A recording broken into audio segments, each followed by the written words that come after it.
You Where even made exactly? a grave error in your logic because you stated that this is much nicer because Yes. normally they killed them. Yes. So if you When look at you're every saying other this is ancient much law nicer, code, as in slavery right, we're is moving better than killing, death. meaning you are saying the Bible promotes slavery because it's No, nicer than killing them. no, you're not understanding.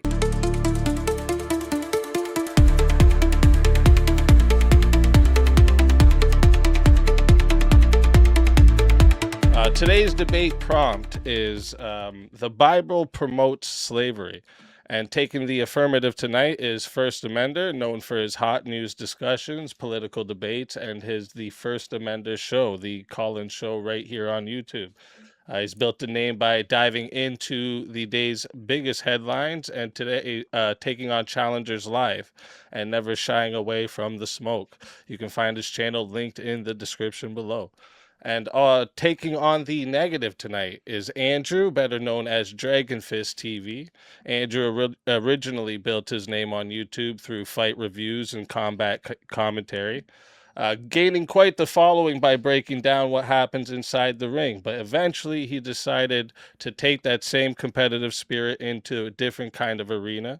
Dragonfist has expanded his channel into politics, culture, and debate, stepping into political discussions with a mission to challenge the left, defend his positions, and test ideas through direct debate. So he went from analyzing fights to fighting with arguments, and tonight he's here to put those arguments to the test with his Swords of Reason debut. So welcome in, Andrew. With that being said, we're going to move right into the opening statement. So, First Amender, whenever you're ready for your opening statement, I will start the timer up with your voice. Okay, and so this is the Bible promotes slavery, and I am taking the affirmative position by me, First Amender.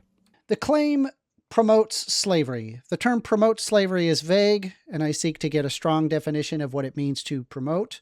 Slavery is to own a person as property, often resulting in forcing them to work under control of threat of violence and denying them basic personal freedom and rights.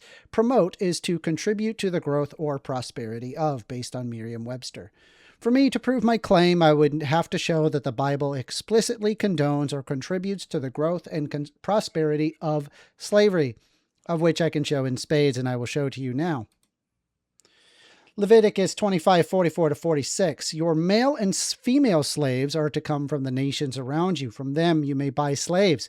You may also buy some of the temporary residents living among you and members of their clan born in your country, and they will become your property. You can bequeath them to your children as inherited property and can make them slaves for life. But you must not rule over your fellow Israelites ruthlessly. The context being that this is the section where God is speaking to the laws of the Israelites to Moses. These words are from God, where it states, "The Lord spoke to Moses on Mount Sinai, saying, ... with repeated verses of God's saying, tell the Israelites this, ... They are divine instructions given through Moses to Israel. Exodus 21:20-21, stating, anyone who beats their male or female slave with a rod must be punished if the slave dies as a direct result, but they are not to be punished if the slave recovers after a day or two, since the slave is their property. The context is, again, a section where God is literally speaking with Moses on Mount Sinai, saying, the Lord said to Moses, thus shall say to the Israelites, and again in Exodus 21:1, stating that these are the ordinances that you shall set before them, speaking clearly of further commandments to be given to the Israelites to follow. Deuteronomy 20:10-14, stating, when you march up to attack a city, make its people offer of peace. If they accept and open their gates, all of the people in it shall be subject to forced labor, and they shall work for you. If they refuse to make peace and they engage you in battle, lay siege to that city. When the Lord your God delivers it to your hand, put the sword, all the men in it. As for the women, the children, the livestock, and everything else in the city, you may take these as plunder for yourselves, and you may use the plunder the Lord your God gives you from your enemies. The context being that this section is referring to a large collection of laws presented as Moses' instructions from God to the Israelites before entering Canaan. But these are all Old Testament. The New Testament argues to free slaves, not enslave them. Okay. Ephesians 6:5, New International Version, stating, slaves, obey your earthly masters with respect and fear and with sincerity of heart, just as you would obey in Christ. The context being Paul is addressing the conduct expected of members of a quote-unquote Christian household concerning relationships. Colossians 3:22, stating, slaves, obey your earthly masters in everything, and do it not with their eye is on you and to curry their favor, but with sincerity of heart and reverence for the Lord. Context, Paul and Colossians with the very similar statements repeated regarding household rules.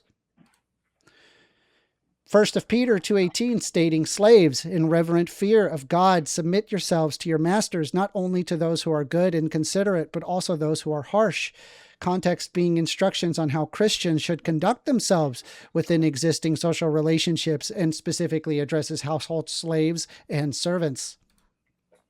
Additionally, people historically have argued in favor of slavery using the passages I've shown, and I use this book right here, The South Vindicated from the Treason and Fanaticism of the Northern Abolitionists, which was written by William Drayton, a South Carolina planter and slaveholder, and was a prominent defender of slavery. His work explicitly argued from Christianity and Scripture.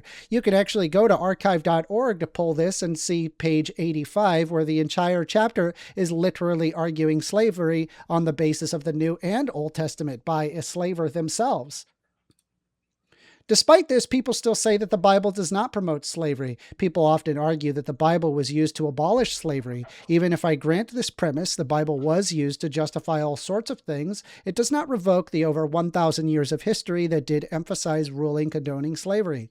People will also bring up that Moses has freed the slaves, and therefore the book that emphasizes against slavery, yet this once again does not address that the Bible has also endorsed slavery under different contexts of which already has been provided. In conclusion, the Bible promotes slavery. You can follow me on YouTube, where I have open progressive debates, a call-in show, The First Amender Show, youtube.com/@firstamender. Thank you very much. Me?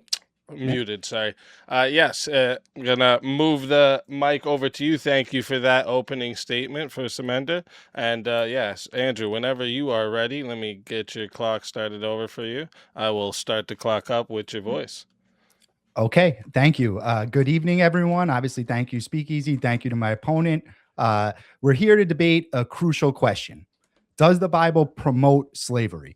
To answer this honestly, we must first establish what the word promote actually means. To promote something is to actively endorse it, encourage it, advocate for its proliferation, or to hold it up as an ideal or virtue. There's a vast categorical difference between promotion and regulation. When a modern government passes regulations on dangerous driving, hazardous waste, or high-risk financial markets, no sane observer accuses that government of promoting hazardous waste or traffic accidents. Regulation is what a lawgiver does when entering an existing broken reality in order to restrict it, mitigate its harms, and set boundary lines around human cruelty. Slavery was not invented by the Bible. It was a universal reality of the ancient world, long before Moses or Abraham. The Bible did not institute slavery. It stepped into an ancient, primitive world where slavery was the unquestioned norm, and it instituted laws that radically constrained, humanized, and ultimately undermined the practice. When we examine the Old Testament, as my opponent brought up, we see a deeply pragmatic approach to an ancient economy. In the ancient Near East, there was no bankruptcy courts, no government safety nets, no unemployment benefits. If a family suffered crop failure or financial ruin, their options were starvation or bondage. Sorry, I was looking at the chat. Old Testament servitude was primarily a form of voluntary, temporary economic debt relief, more akin to modern bankruptcy or indentured servitude. Crucially, it was never based on race. It was never generational. Debts could not be permanently passed down to descendants, and it was strictly time limited, requiring the release of Hebrew servants every seventh year on the sabbatical year, and the restoration of property and freedom every 50 years during the year of Jubilee. Furthermore, the Bible explicitly bans the very foundation of historical chattel slavery, kidnapping and forced human trafficking. If we look at Exodus 21:16, which states unequivocally, whoever steals a man and sells him, and anyone found in possession of him shall surely be put to death. Let that sink in. Under biblical law, kidnapping a human being to force them into slavery was a capital offense punishable by death. The entire system of the transatlantic slave trade, which was relied entirely on man stealing, racial supremacy, and lifelong generational bondage, was explicitly forbidden and condemned by the Old Testament law. When we get to the New Testament, we see the internal logic of the gospel completely dismantle the spiritual and moral framework of slavery. In Luke 4:18, Jesus steps into the synagogue in Nazareth, opens the scroll of Isaiah, and announces his core mission. The Spirit of the Lord is upon me, because he has anointed me to proclaim the good news to the poor. He has sent me to proclaim liberty to the captives, recovering the sight to the blind, and at liberty to those who are oppressed. Jesus did not come, he says it twice. Jesus did not come to build earthly empires through military revolution. He came to transform human hearts, declaring a kingdom where every human being carries the sacred image of God. Every human being. So this radical ethic is demonstrated in the Apostle Paul's letter to Philemon regarding a runaway slave, I know I'm going to butcher this, named Onesimus. Paul writes to Philemon in Philemon 1:15 and 16, commanding him to receive Onesimus back, no longer as a slave. This is a quote, no longer as a slave, but better than a slave, as a beloved brother, especially to me, but how much more to you, both in the flesh of the Lord. Under Roman law, a master had the legal right to execute a runaway slave. But Paul tells Philemon that under the new covenant, slavery is obsolete because fellow believers are equal brothers and sisters in Christ. Paul tells Philemon that if Onesimus owes anything, to charge it to Paul's personal account. By commanding a master to treat his former slave as an equal, beloved brother, the new covenant laid the moral dynamite that eventually blew up the institution of slavery. So, and even in history, in the Bible, if the Bible truly promoted slavery, we would expect history to show the most devout readers of the Bible the fiercest defenders of slavery. But history reveals the exact opposite. The modern abolitionist movement was explicitly birthed, fueled, and led by Christians who cited the Bible as their primary motivation. Consider William Wilberforce, the British statesman who was the first person in history to successfully lead a political movement to abolish the slave trade in the Western world. Wilberforce was an evangelical Christian who explicitly stated that his faith in Christ and his reading of scripture were the sole reasons he spent 40 years fighting to end the slave trade. Consider Frederick Douglass, the legendary American abolitionist and advisor to Abraham Lincoln and former slave himself. Douglass drew a sharp, unequivocal line between the hypocrisy of slaveholders and the true message of scripture. Douglass recognized that slaveholders were perverting the Bible, and this addresses what First Amender said in his opening, that they were perverting the Bible, while the true Christianity of Christ was inherently anti-slavery. Let's look at other historic leaders who abolished slavery in America. John Quincy Adams, who fought the gag rule in Congress to defend the captives of the Amistad, called slavery a sin before the sight of God. That's a quote, and rooted his fight in biblical justice. Thaddeus Stevens, the radical Republican leader who drove the passage of the 13th Amendment, abolishing slavery in America, stated, I can never acknowledge, this is another quote, I can never acknowledge the right of slavery. It is incompatible with the equality of man before his creator. So in conclusion, to summarize, promote means to endorse or idealize. The Bible never presents slavery as an ideal, a virtue, or a creation order. It regulates an ancient practice to protect human dignity. The Old Testament condemned chattel slavery by placing the death penalty on man stealing. This is Exodus 21:16, and restricting debt servitude. The New Testament dissolved the moral basis of slavery by declaring all humans equal in Christ and commanding masters to treat slaves as free brothers. That's Philemon. The historic champions who brought down slavery, from Wilberforce to Lincoln's allies, did so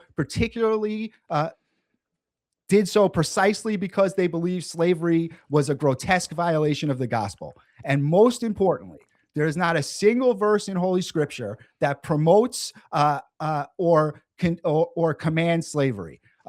So I'm looking forward to seeing where that actually comes in.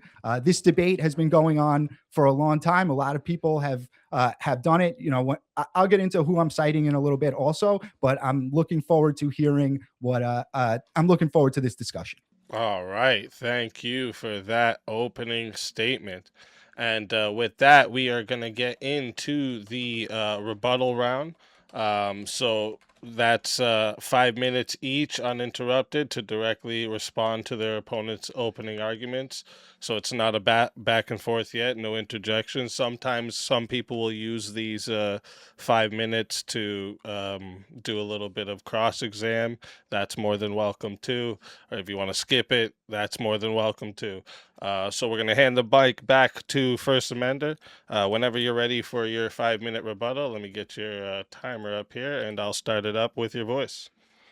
So Andrew had stated that slavery was not invented by the Bible. This is not the claim. The claim is that whether the Bible promotes slavery, considering that the Bible stated that you could go to foreigners and take them as slaves, you literally would be promoting slavery. He also states incorrectly that the Bible bans specifically chattel slavery. No, it does not. Chattel slavery specifically is a system where people are traded as personal property or chattel. Owners can buy, sell, trade, and inherit human beings. Chattel simply means any movable personal property a person owns, and which is included in the Bible, specifically stating people as property. I could even acknowledge biblical slavery, where it's like a loan of that an Israelite owes, but despite that fact, chattel slavery still exists. Every human being takes the image of God. I can see the arguments of abolitionists did indeed use the Bible to justify the abolition of slavery, but just as the Bible contains many contradictory viewpoints on slavery is no different. The verses I stated specifically do condone slavery, and even if you could read in removing of slavery by using the Bible, does not revoke that it does in fact promote slavery in other verses. You stated that Jesus was inherently anti-slavery. There's actually, in fact, no verse that argues where Jesus explicitly to abandon the practice of slavery. In fact, Jesus is conveniently absent stating the abolishment of slavery. And after his death and the creation of Christianity seemed to exist roughly 1,000 years after his death, and only till the 1860s did your view become in vogue. Even if I do grant your premise, it does not revoke the fact that the Bible does indeed promote slavery. And with that, I cede the rest of my time. Okay. Is it my 5? Yep. Just going to say thank you for that rebuttal. And then whenever you're ready for your rebuttal, you can go right into it, and I'll start the time up with your voice. Yeah, sure. I mean, in the ancient Near East, the word that he's translating as property, which is, I don't know how to say it in its original language, akazua, referred to land holding or legal tenure of service, not reducing the human image, the human to like an object. It's not the way we think of it today. And Israel was surrounded by hostile pagan nations where chattel slavery, child sacrifice, and extreme brutal violence were the standard, right? So that's why I was saying that the Bible didn't invent it. This was the standard around them. So allowing foreign captives to enter Israel's covenant community actually offered them legal protection. This is what First Amendment doesn't understand. They got Sabbath rest. They got asylum from their home nations that didn't exist anywhere else in the ancient Near East. So what he said, actually, there's a big difference between regulation and promotion. So First Amendment is going to have to show where the actual promotion of slavery is, not just the regulation of it. I'm ready to get into the cross-exam if you guys are. All right. Thank you for that rebuttal. And with that, we're going to move into the open floor. Before we get into the open floor, let me just talk to the audience real quick. If you're watching right now, make sure you hit that like button, subscribe to the channel, and subscribe to tonight's debaters. Okay. Their links are in the description. And we host all kinds of debates here on Swords of Reason, politics, culture, ethics, internet topics, anything where reasoning and passion can collide. So if you enjoy the format, make sure you stay locked in because we have a lot more coming. And also a reminder for the live chat, after the closing statements, we're going to be doing a 30-minute Q&A. The Q&A is there in the chat for you guys, but remember the super chats, the PayPals, and the Cash App questions, they will get priority. So if they fill up the whole 30 minutes, we may not get to those ones. So if you have something you really want answered, send it through one of those priority options and we'll make sure it gets asked. And finally, thank you to both our debaters for being here tonight and bringing your perspectives into the arena.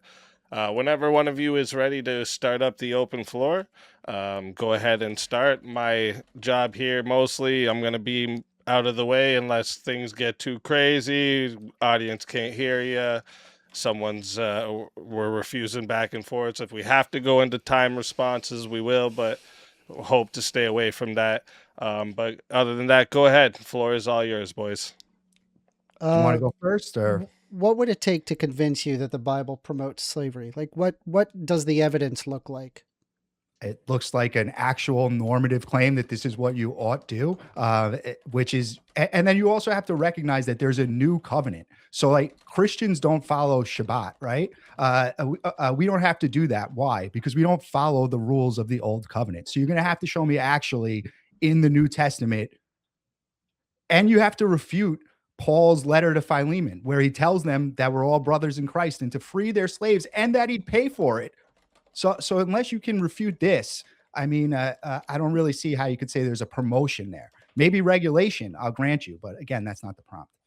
So I guess like the question is that the debate prompt is that the Bible promotes slavery. So if I can find anywhere in the Bible that makes a normative claim of what you ought do and have to recognize and also recognize that the new covenant endorses that, then you would concede.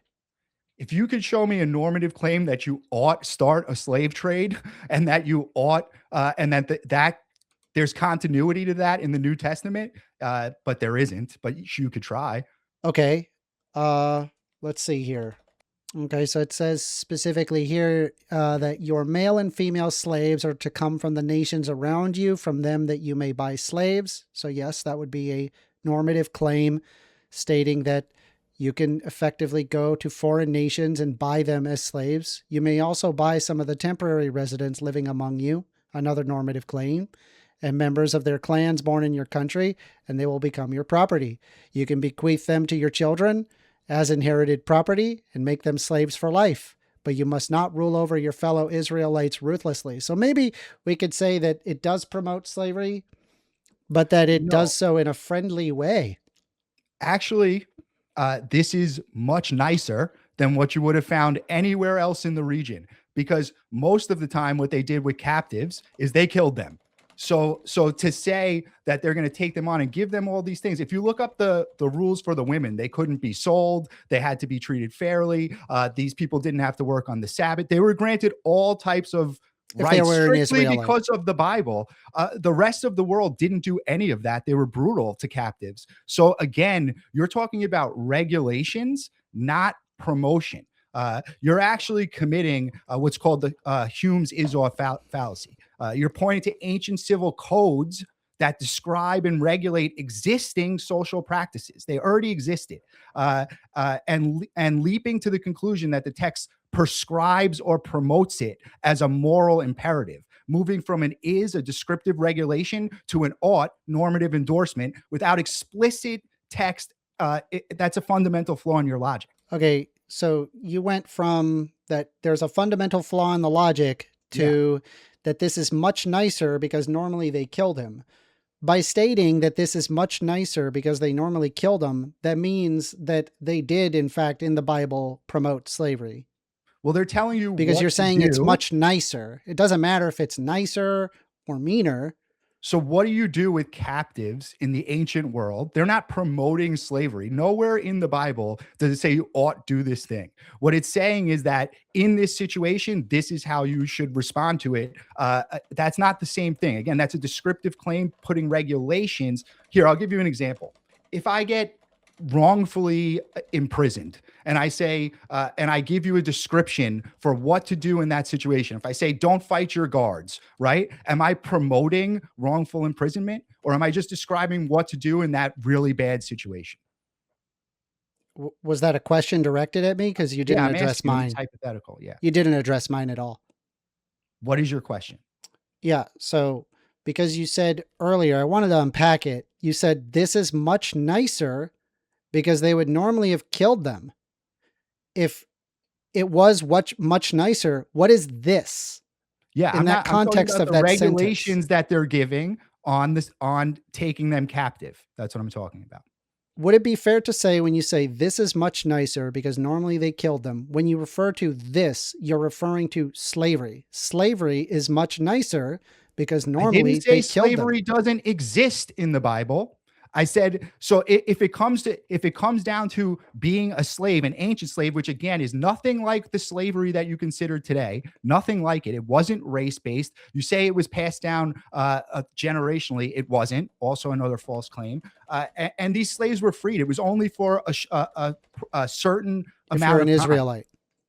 Yeah, Israelite. But if you're not an Israelite, they can own you indefinitely. And it was race-based because I literally read to you the section where you can buy foreigners slaves and you can keep them for as long as you like. Now, again, I'm still stuck because I know for a fact that the Bible promotes slavery. I asked you, what would it take you to convince you that the Bible promotes slavery? You said you needed a normative claim of what ought do and what you have to recognize as well in the new covenant. The new covenant does show this as well. And so you even Where made exactly? a grave error in your logic because you stated that this is much nicer because Yes. normally they killed them. Yeah. So if you When look at you're every saying other this is ancient much law nicer, code, as in slavery right, we're is moving better than killing, death. meaning you are saying the Bible promotes slavery because it's No, nicer than killing them. no, you're not understanding. If you only have two bad choices in a situation and you take the morally better one, it doesn't mean you're promoting that thing. It means you only have bad options. So in that same context, it also says you shall not hand over to his master a slave who has escaped his master to you. That's Deuteronomy 23:15. Why does it say that? If you don't have to return them, right? Then is it promoting slavery? Yeah, it's stating from your male and female slaves are to come from the nations around you. From them you may buy slaves. This is a direct normative claim of God himself He's not talking to saying you Moses, bought by slave. He's giving you regulations for the market that exists at that time. That's what he's doing. He's not saying that this is what which you ought means to do or that this they is a are morally good promoting thing. slavery. No, that's not promoting. That's What regulating. is it? What is it Clearly, you don't know promoting? do you know what the definition of regulating is? We could pull it up. I Let's get understand what regulating is, but regulating would be, let's make a an rule. official rule, law, or directive that controls or manages how something is done. Does that sound like what you're describing? No, Or because is what you're what it's describing, stating is go that do you this can go. thing. I'm prescribing you this thing. It's a good thing. Which one is it? It's stating that you can buy slaves from foreigners. An official rule, law, or directive that controls, directs, or manages how something is done. Regulation, right? Maybe I got to take a step back. Let's try it this way. So if I have a series of nations, let's say that the United Nations states that you can go to foreign nations and take people captive as property, in your mind, would that increase or decrease the amount of slaves on planet Earth? Okay. First, you're taking today's cultural context and you're applying it to thousands of years ago. I'm These not. were I'm not. warring factions. This was the reality of the I'm not. time. So they're giving directives on how to act accordingly at that time. And then as you move, you have to follow the continuity of the timeline in the Bible. So it's just taking an ancient practice that already existed and regulating it. You're going to have to show me how that's not a regulation. Okay. How is so that not a regulation? Well, because the definition of promotion. So if I pull up the definition of promotion, where was it in my, give me a moment. I should have this written down. I wrote it in my PowerPoint slide. If the definition of promote is to contribute the growth or prosperity of, you agree to that definition? Yes. I gave a definition in my opening. I'll tell you what it is exactly. Yeah. Do you agree to the? I'm going to give you my definition. I'm not going to just agree to yours. That clearly fits that.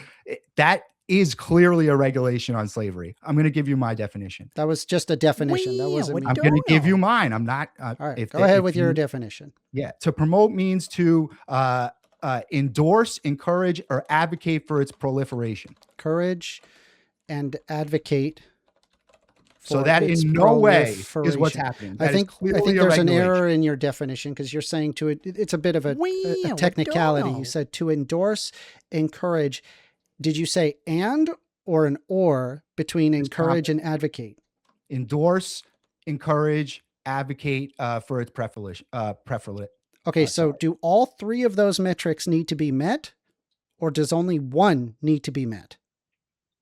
I think only one needs to be met based on that. Okay, so then the answer is not an and, it's an or. So to endorse, encourage, or advocate for its proliferation. Fair enough.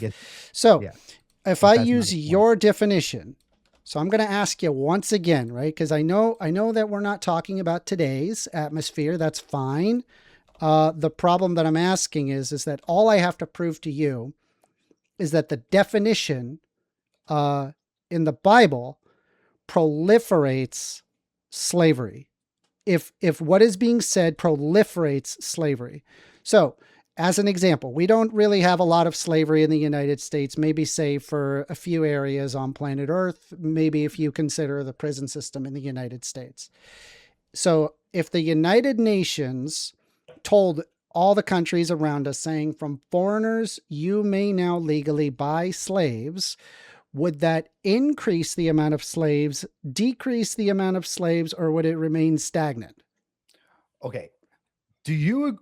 I'm going to answer, it might increase. It depends on how many people died in the war. Increase? There's no way of knowing that. You're asking me to agree to some arbitrary thing that you don't know. This is post-war. So we don't know. Use a little ad hoc reasoning here, right? We don't need like statistics. We could just use our brains and then confirm. Can we just use our brains? But you want me to grant something to you that we have no way of verifying. We have no way of knowing that for a fact. So no, I'm not going to grant it. Do you agree that there's a moral and logical distinction between a law that promotes an ideal versus a law that regulates a pre-existing broken practice? Do you agree to that? I think it promotes, but I'm presenting to you my argument. Do you agree that there's a moral and logical distinction between a law that promotes an ideal versus a law that regulates a pre-existing Yes, and I'm trying to show you that it does indeed promote it if you would engage with it.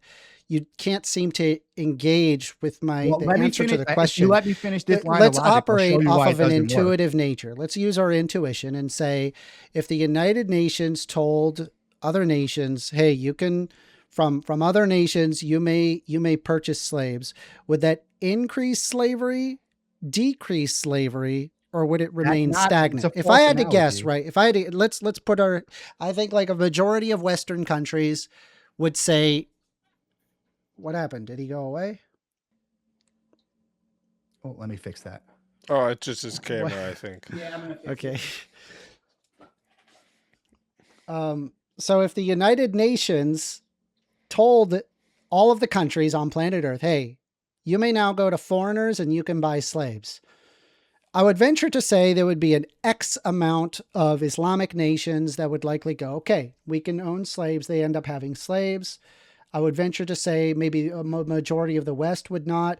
Maybe North Korea, if they, heard it somewhere, may consider collecting slaves. So that would probably increase slavery in the world, right? Well, your analogy doesn't work. It's a presentism fallacy. Again, you're looking at today and you're applying. It has nothing. No, it doesn't matter. Let's say if it It was matters. 1,000 You years ago, brought up the 2,000 years ago. analogy. It matters. Let him finish his answer. Oh, but it doesn't matter. No, what time let Presentism Andrew fallacy, finish his answer. Yeah, that's what that is. You're comparing something today to something that happened thousands of years ago. So no, I don't agree with your analogy at all. What that verse actually says is that if there's a war between your neighboring factions, you could take them as captive after, and it gives regulations on how to do that. That was the standard practice of the day. That's what you're not understanding. Like, it's not promoting what was already the standard practice. That's what I was trying to take you through. But you can continue with me first, and then I'll walk you through my line of logic.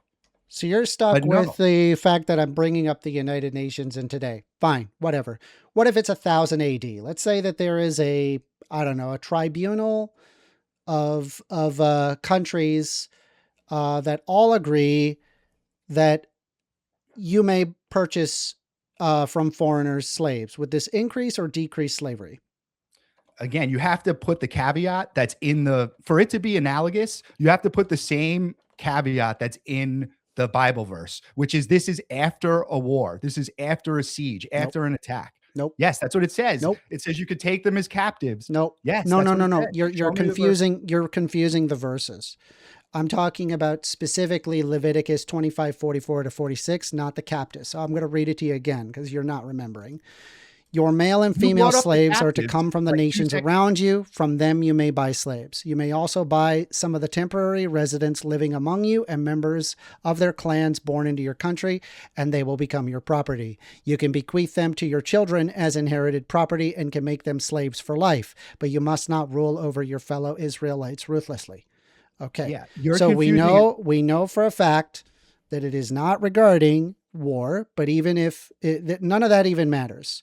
If it's 1000 AD and there's this giant tribunal, I don't know, Rome, whatever, tells all the nations, they send a letter to all the nations and say, you can go to foreigners and buy slaves. Would that increase, decrease, or stagnate the amount of slaves? Well, it wouldn't. Those people are already. See, this is what you're missing. So, okay, I think I see it now. What you're missing. This is a slave trade that already existed. So it's not going to change the number of slaves at all. For that to happen, they would have to be told to go out and capture slaves and start a slave trade. These people someone else is just going to buy them. If I go into the store and I buy a bottle of water, does it increase the amount of water? Or did that water? I would imagine exist? I just went in there and bought it. You're telling everybody to buy water. But did I increase? No. You tried to take me down this line of logic. Did I increase the amount of bottles of water? Or did I just buy? By increasing demand, you would therefore increase supply. Now there's no proof that back then that is exactly what would happen. The rules of economics wouldn't be the same. Capture in the slave market. To engage in all logic, like it just understanding from I would say a pretty obvious standpoint. If there was an X amount of nations that says, okay, no slavery, abolish, no, we don't want slaves, but then you have some giant authority, and in this case, it would be the authority of the universe, saying you can go to foreign countries and buy slaves, that is, in fact, endorsing, encouraging, and advocating its proliferation. So that is your definition. It isn't. You can go buy cigarettes. And the reason why you won't answer the question, the reason why you will not answer the question is because you know that's what happens. Right now. You can go buy cigarettes. Ought you do that? What did I say anything about cigarettes? I'm giving you something that's analogous. It's something that's not a good practice. You can go buy them. You can go buy them at the store for $15.99 or whatever they cost. That doesn't mean you ought do that thing. The Bible is regulating an economy that already existed. That's what you're not understanding. You're confusing a civil concession in the Bible from an ancient society with an ideal command. Where does God say, "Thou shalt buy slaves"? Well, I mean, it's not just the ideal command. It's actually your failure condition. I presented pretty concretely your failure condition to your face. You just are seeming to act as if that I didn't show you that. But if you did Because say, for nothing you're example, saying have the tracks. government, if the government came and told people that you can buy cigarettes, then yeah, that would actually increase the proliferation and advocacy of cigarettes. How do you know that that's a fact though? Because they also Because put that a shows Surgeon that's General's what warning happens in on the it. So past. maybe that doesn't. The Actually, we government had see to the go out opposite and tell happen people quite explicitly often. that it's Quite often unhealthy we for see the you, and then it opposite thing reduced happen. the When demand for something is cigarettes. illegal, when something is illegal, like whether it be prohibition in alcohol or like drug use, people want to do those things more. So sometimes making them legal doesn't cause the proliferation of that thing. And sometimes buying out things doesn't cause a market to react if there are no more of those things to supply. So you're smuggling in a lot of things to make your case that there's a slave trade, that every slave is immediately replaced with two more, would have to be the case for it to proliferate more slaves if I buy one. That slave already existed. The Bible isn't creating the slave. Again, it's just all it's doing is making a civil concession for the time. So this is what already existed. There was warring tribes all outside of Israel. They were operating under these laws and ways of operating anyway. So, and again, I've already told, I mean, we could keep going over these passages, but you're also not taking into account the continuity here, that there's a new covenant. So all these rules are, first of all, that's what they are. They're rules and regulations, as I already pointed out. And they're not even relevant anymore is the worst part. You don't even have to follow them. So I'd like you to establish where the moral ought is, especially if you take the entire Bible into account, because clearly that's not the case. I already did. My intro literally did exactly that. Where is and that moral then ought? you go off and saying that that I'm referring to making things legal or illegal. We're not even talking about that. I'm saying that by That's what you stating said. you may buy slaves. If the government said something Right. along the lines of you may buy cocaine, then certainly the amount of cocaine as well as the demand for cocaine would proliferate. Therefore, That's actually would not be certain. a promotion. That's not actually hard to not determine. certain. That's actually not certain that it.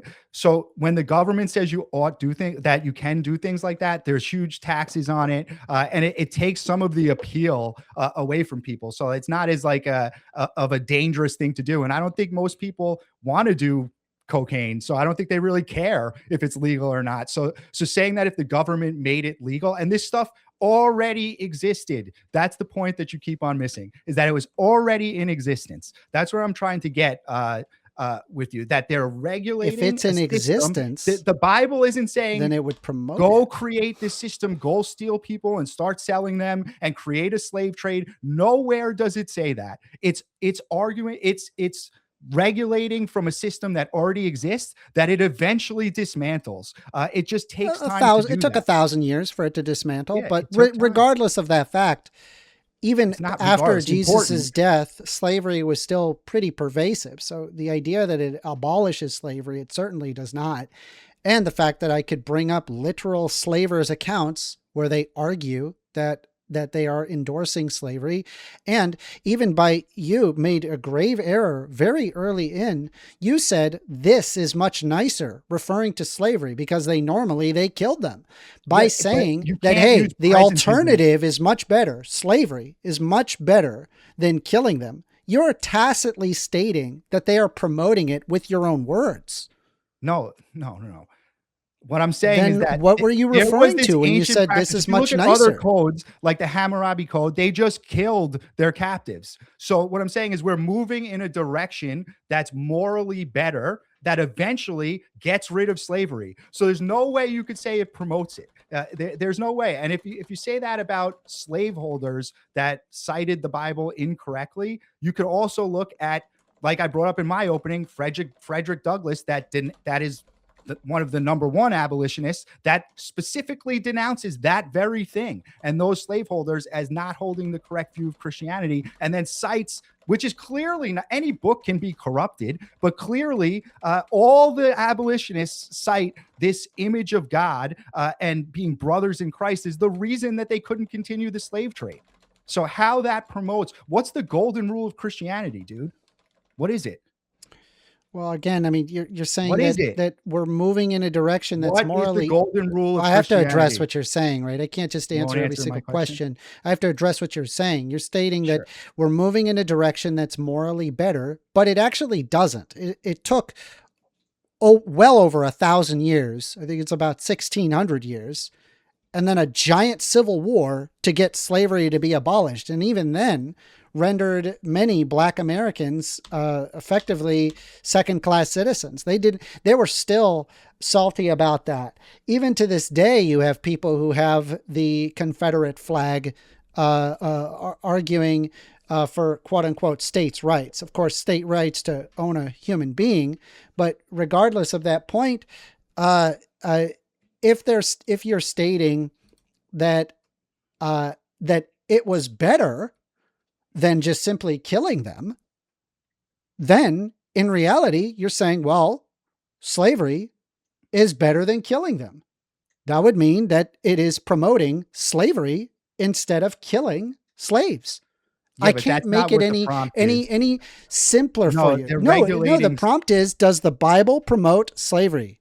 which And it all I doesn't. need to do, I don't need to produce, because there's a lot of contradictions in the Bible. This is one of them. The slavery thing is a huge one of them. It's not. Jesus is frightfully, he is completely absent on this whole thing. He doesn't answer a single thing regarding slavery, but he does say that, hey, you're all the flowery language, like we're all children of God, and, we all come from that. But of course, you'll have Colossians as well as multiple verses that state specifically that slaves, you are to obey your earthly masters, just as you would obey respect and fear, just as you would obey in Christ. It's very clear, even in New Testament, it does in fact promote slavery. And Where even exactly? by your own speech, you Where? acknowledge that it does promote slavery, considering the fact that you're saying, well, worse was to kill them. Yeah, I'm pointing out the other codes of the time, the other regulations of the time. These are regulations. The other Except it's not. regulation of the time, not promotions. It, This I regulation is literally better showed you than the that verse. one. That's my claim, not the Bible's. The Bible doesn't say it. They're giving you regulations that are allowing you to move forward. And what you said, I want to go back also to the abolitionist slaveholders. Frederick Douglass answered this himself. He explicitly called Southern slaveholding in Christianity, I'm going to quote it, a wicked perversion, and contrasted with the pure, peaceful, impartial Christianity of Christ. So if you take someone who is citing the Bible for something that is clearly, especially if you follow the continuity of the Bible, which you haven't addressed at all. You said that Jesus doesn't say anything about it, but I read you a verse, I think it was Luke 14, where he specifically says, he says it twice, I came to bring liberty to the oppressed and freedom to the captive, or some I can get you the exact quote again. So saying that it doesn't address it, it's specifically Jesus telling you why he came. And then also Paul in Philemon tells him, free, don't take your slave back, free your slave, I'll pay for it. This is the moral thing that we should do as brothers in Christ. So how is that a promotion of slavery? And not just regulations that existed in the Old Testament? Because Jesus Christ was largely absent from speaking explicitly about slavery. He literally did not speak about it at all. You could word it in such a way by saying, I came to bring liberty to the oppressed and freedom to the captive. Therefore, he's referring to literal slaves and indentured servants. How do you know that Jesus Christ is not saying something along the lines of he's there to redeem your souls and that you will be free in the afterlife? Jesus had always said things like this. If I were Jesus, if I were him, I would probably say something along the lines of free the bonds, all indentured servants, slaves are to be free.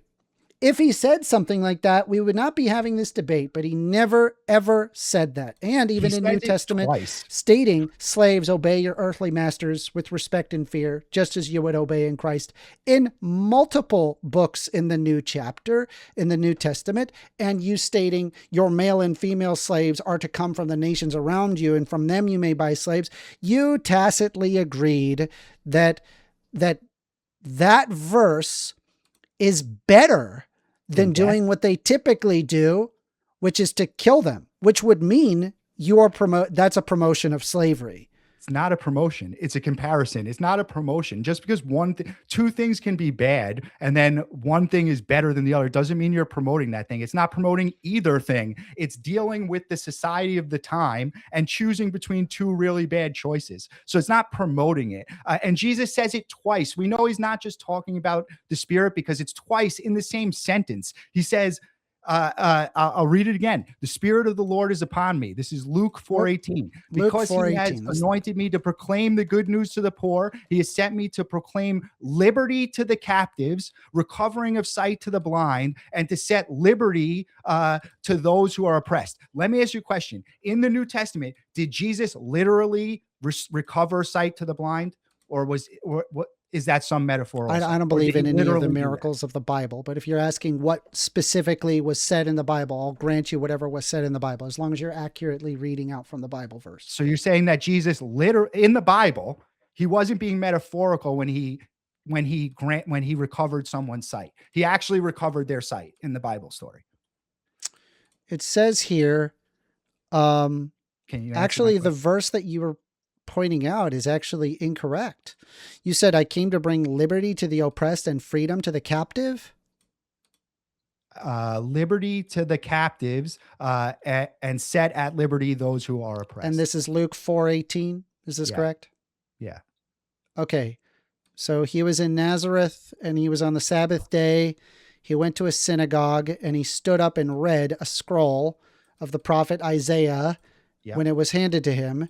And he found the place where it is written, the Spirit of the Lord is on me because he has anointed me to proclaim good news to the poor. He has sent me to proclaim freedom for the prisoners, not slaves, and recovery of the sight for the blind, and to set the oppressed free, to proclaim the years the Lord's Savior. Why would you say that was a slave as opposed to a prisoner? Freedom for the oppressed. What is that? Like whether or not I don't know what the exact. We'd have to look at the original Greek, I guess, and see exactly what that word is, as we have different translations, I guess. But even if he says it twice, so he once says again, it again, you just read it, liberty to the oppressed. And again, I asked so once you, again, he says, I came to bring sight to the blind. Did he actually do that? Or was he being, was he speaking in parables, or did he actually give sight to blind people? Did he spit on the dirt and rub the dirt in their eyes and then they could see? Did that happen? Yes or no? The story goes that Jesus brought sight to the blind. I don't believe he ever did that, though. I'm not asking if you believe. I'm saying in the Bible, does it say that he actually brought sight? Is that what the Bible claims? Yes, the Bible claims that he brought sight to the blind. So why would it be in the exact same sentence? You said, how do we know it's not a spiritual command or something? Because they wouldn't say one literal sentence of things he's actually doing and then one parable. Like they're telling you literally with commas, he's going to do this, this, and this. And one of them is bring freedom to the oppressed. And guess what? He did do that. It's funny that these abolitionists did cite Christianity as their reason for doing that. Isn't that funny? He says, I'm going to do it, makes a prediction. It's in the book. And then it happens and the people cite it. And it turns out he just happens to fail to do it for 1,000 years. It's only until 1,600 years after the fact of Jesus Christ's death that quote unquote Christ did it. What a great, that's a terrible prophecy considering it took 1,600 years for it to do anything. And then secondly, your verse doesn't even refer to slaves. You are just simply reading into it that he's referring to oppressed people, which means therefore the slave. But here's the thing, they probably wouldn't even refer to them as oppressed. They would say that they are people that are captive because they took over or that they purchased it from foreigners and so therefore is allowed. That's why it took 1,600 years to get rid of it, because it is all over the Bible where it argues in favor of slavery. Even your very own verse doesn't do a very good job. Jesus Christ never explicitly says anything regarding slavery or the abolition of slavery. What does liberty mean? What does liberty mean? Yeah. Doesn't even say liberty in your verse. I pulled it up. It's not there. What does your verse say? I'll share it for everyone to see. What does your verse say? I'll share it for everyone to see. What was the last line of the verse? The one you read. The Spirit of the Lord. Here, hold on a sec. The Spirit of the Lord is on me, because he has anointed me to proclaim good news to the poor. He has sent me to proclaim freedom for the prisoners and recovery of sight for the blind, to set the oppressed free, to proclaim the year of the Lord's favor. To It set the simply doesn't oppressed, say mine that. says liberty. Yours says free. That's even better. I was going to say liberty means freedom. So yours is actually But even it's better not for even me. referring to To set slaves. the oppressed free. It doesn't even refer to And then slaves. he Even did if I it. use your verse, I'm And then being he did it. you are being insanely charitable, but on this verse. But when I bring to you a verse that very clearly endorses slavery, your argument was, well, that's better, which means that Then endorses death. slavery. So what? That I doesn't think mean that's you're pretty promoting obvious. it. So If I what? say That's a chemotherapy is concession better for than the death, am I argument there, my promoting it, you dude. moron? Andrew, you just You lost the fucking moron. Am debate. I promoting it? If I say chemotherapy is better than death, am I promoting getting Yeah, cancer and getting actually, yeah. chemotherapy? No, I'm not. Yes. It's a worst Yes. case scenario. That's You're not a figuring it promotion. out. A plan for a worst case scenario is not a promotion It by would any. be. It is. It's not. It's It not. It's is. again, it's a It is. directive on how to move in this ancient society that already existed. So let me take you down a line of logic then, since I've been charitable and I've answered your question, right? Do you have any more, or I mean, I want to get a chance to question you you as keep well. digging your heels in, and you're trying to read into the Bible things that it doesn't say. You And just read it. and when I showed you Bring very freedom to the oppressed. clearly what the Bible says, and you have to put yourself into twists once again, showing that what a it did not twist? say, and you made a very grave error. You did, Not a by grave error. tacitly saying, "Well, it's better." That But that's means that it does objectively promote true. slavery. Is it better? Sure, but Okay, that also doesn't that mean would I be promote promoting it. That doesn't mean That I would be promote it. promoting slavery. No, it doesn't. Alcohol is better than heroin. Am I Yes, promoting you're alcohol? promoting alcohol No. now. That doesn't mean I could still say you shouldn't drink at all, right? That's not a promotion. Like, Okay. I can say this thing is better than getting punched in the face is Yeah. better than getting kicked in the balls. Am I promoting getting punched in the face? Like, nothing you're saying actually tracks logically. That's what I'm saying. Well, it does, There's because I actually asked you very early in, I said, what would it take to convince you that the Bible promotes slavery? And you said that you would need an actual normative claim of what you ought to do, and you have to recognize that in the new covenant, of which I did substantiate, yet here you are digging Where your is it heels in the in. new covenant? You have been provided the exact information that you need. We have a valid defeater, and you even yourself said that it's better, which would mean that it is promoting slavery. No way, dude. In no way does Then something what? being Then what do I better need to do to mean convince you? promote. Because I've already In no provided way it to does you. it Maybe mean if that. you want to shift the goalpost, maybe it'll That's work. not shifting the goalpost. Those two No, I'm things saying don't you mean the same can. I'm thing. giving you the option to shift the goalpost and change your criteria on what would be a failure condition, because I've already provided the exact failure condition you requested.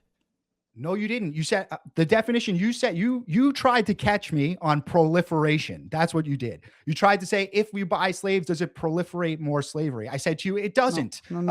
And we No, talked about things like supply and demand. So no, you did not prove that in any way.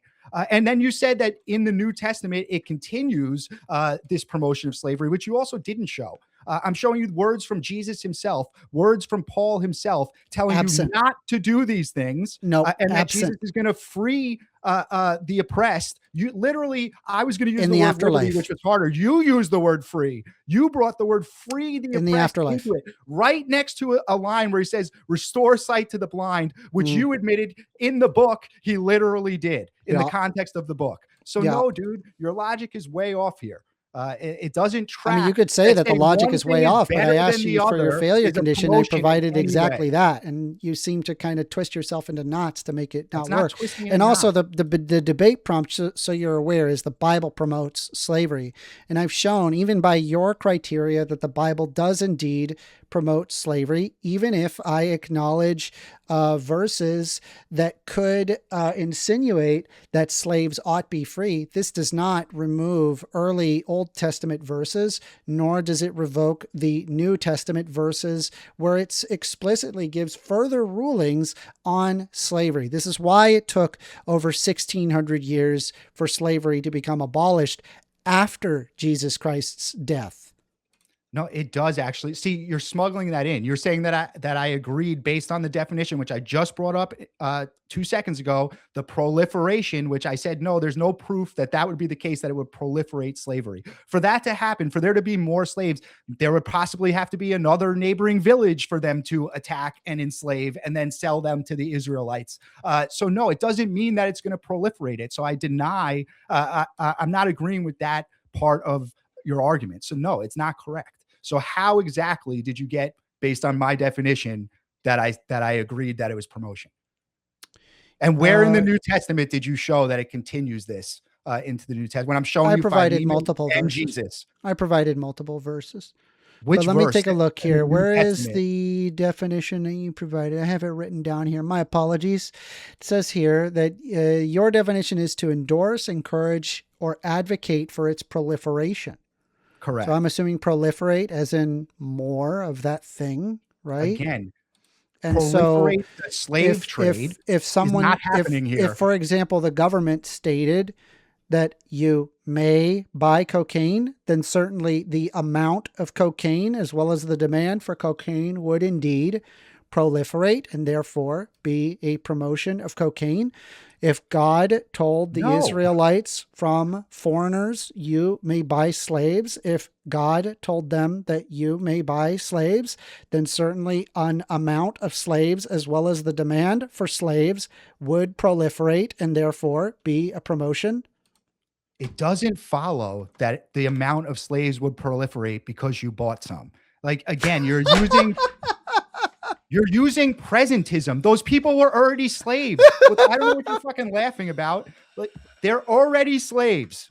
So That's you have not proliferating shown it. that buying one is going to spontaneously combust more slaves. More slaves automatically exist now because I bought one. That you haven't proved that at all. Not even close.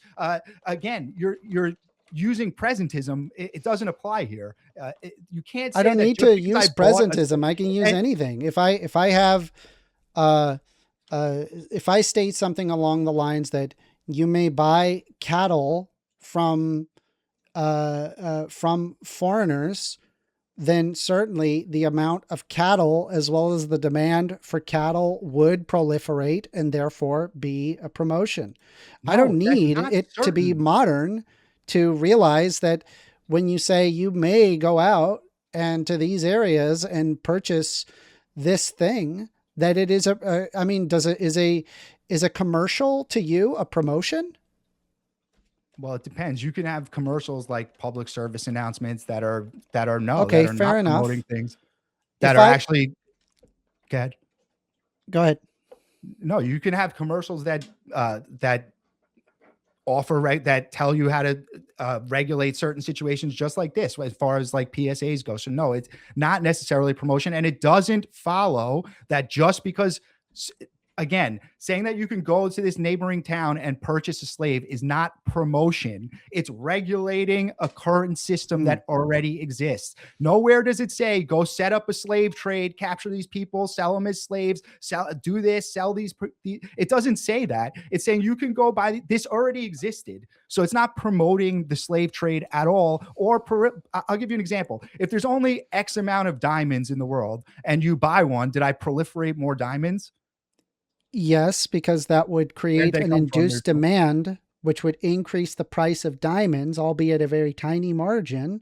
But yes, it would increase people wanting to supply diamonds because there is a demand for diamonds. Yeah, but if there are no more, then you can't. Then supply and it's not going to matter. You Well, then can't the fill price of the supply. diamond would increase. But if there's no supply, it doesn't matter. You're not proliferating it because there isn't any more. So there isn't any more. That's what I'm saying. But it's not like that there was like a finite amount of slaves. There were foreigners around them. How did And they could just go out and buy slaves because God said you can. But now, how did they get the slaves? I'm actually kind of curious. Let's say if there was a public service announcement that says from 7-Eleven. Let me fix that. Oh, I can hear you. If I said from 7-Eleven, you may buy a Reese's Fast Break. Would that commercial, would that be a promotion? It depends on what was in the commercial. Like just saying you may do something is not a promotion. We already established that. Like you may go buy heroin. I'm not promoting it just because I'm saying you may do it. You may go out on the street and do it. You do whatever the fuck you want. Doesn't mean I'm promoting it. No, it doesn't mean that. And if there were no more of those things, what did you say we could buy? What was the example you used? Okay, hold on. So wait, now, let me finish my response. What was the example? What was the thing you used in the example? From 7-Eleven, you may buy a Reese's Fast Break. Right. Okay. I'm So not if they sponsored by weren't Reese's. making, I just really like if there Reese's were Fast no Breaks, by more the way. Reese's Fast Breaks, right? It's not going to proliferate the amount of them. That's what I'm saying. But if There's you only a increase the set demand number. of Reese's Fast Break, But if they're not, that would making any more of encourage them, what's the Reese's to difference? make more Reese's Fast Breaks. But what if they don't have the ingredients to make more? That's what I'm saying. What? Where did they get the slaves from? Okay, I mean, Where did they? I get didn't the think that this was slaves going to turn from? into like Where did they a get supply the and slaves demand from? argument. Where But did they if I get them from? said here, for example, your Reese's Fast Breaks and Reese's products are to come from your 7-Elevens around you. From there, you may buy Reese's Fast Breaks. Is that a promotion for a Reese's Fast Break or no? That's not what this is doing. This is a regulation. If you had a regulation, I'm just handbook, curious. I'm asking, is it a promotion? if you're putting, it depends. If you're putting it on What do you TV mean? I and just did it. Listen, that's not here's the what this commercial. is Are you ready? at all. I'm This going to is do a the commercial with regulation you. of an Okay, ancient hold on. Maybe I practice. gotta hold on a minute. You're talking about. We'll do a commercial. We'll do it live. All right. I got a MAGA hat on. Again, you're using presentism. All right, here we go. Here we go. We're talking about an Here we go. ancient practice. I'm Here we asking go. you where the slaves Are you ready came for the commercial? from. Here's the Where- commercial. Have I The commercial answered is- every one of your fucking questions? It- Where did the the slaves commercial come from? is, Where did the slaves come from? Moderator, Hey, everybody. you're just making me answer. his If questions I the can, whole time. if I You're can not try to, engaging with any if of I my can, questions. oh yeah, if I can just try to cross a bridge here for a second. I think what's happening is, because I don't think Andrew necessarily disagrees with what you're saying, Amender, about supply and demand. I think Andrew's saying in your Reese example, there's no more Reese's to be made, as in there's no more people to be slaves, if that helps understand what Andrew's saying here. There's I don't think he effectively disagrees an about infinite. supply and demand. He's saying there's no more slaves to be slaves. That's There's what an I said. Where are they there's an getting the infinite slaves? amount You of can't foreigners. compare it You don't to have Reese's. enough. You don't have enough people in your nation to buy all the people in other nations from foreigners. How So did they buy- in no, the no, same but- way of a purchasing a Reese's Fast Break, No. if a lot of people are buying Reese's Fast Break, this encourages the Reese's company to make more Reese's Fast Break. So that in effect is a promotion of a Reese's Fast Break. So let's say again, and I, all I did was say, hey, your Reese's products and Reese's Fast Breaks are to come from the 7-Eleven around you, and from them, you may buy a Reese's Fast Break. I think from anybody thinking about this and looking at this would realize if I said that, obviously it's a promotion of a Reese's Fast Break. Am I wrong? That's the Hume is-ought fallacy. No, it isn't. You're saying This is is not what an is-ought fallacy. It not says what you may ought buy be. No, absolutely not. You're confusing the is and the ought. It's Your obviously a statement was literally promotion. an is statement. Well, You said let there Andrew is a answer. seven. You use the word is. There is a 7-Eleven on the corner, and you may do this thing. So no, that's a Hume's is-ought fallacy, sir. No, that is incorrect. It doesn't promote that thing by any means. There's no you ought buy Reese's. Where is that in your sentence? And again, I ask you The fact where that you did may they get buy, the you may slaves from? buy Where them did this? Huh? because it says specifically that you may buy them. Yeah. Just because you may promotion. do something doesn't mean you ought do that thing. Sure, but it is telling you can go out there and buy it. In fact, it actually would be an ought in that case. No, it's not an ought. It is. It's giving you a regulation based on what's going on. It's Again, saying you for the have the 50th choice fucking to time, or not where to, did they but you get the can, right? The slave? point, and honestly, if you think about it, it is, it is more, I guess it's providing to them. What did you say earlier? You said that it was, hold on, I had it written down here. let's see. You said that this is much nicer because normally they killed them. So this is actually, it's a suggestion to do the nice thing, which is to slave them and not kill them.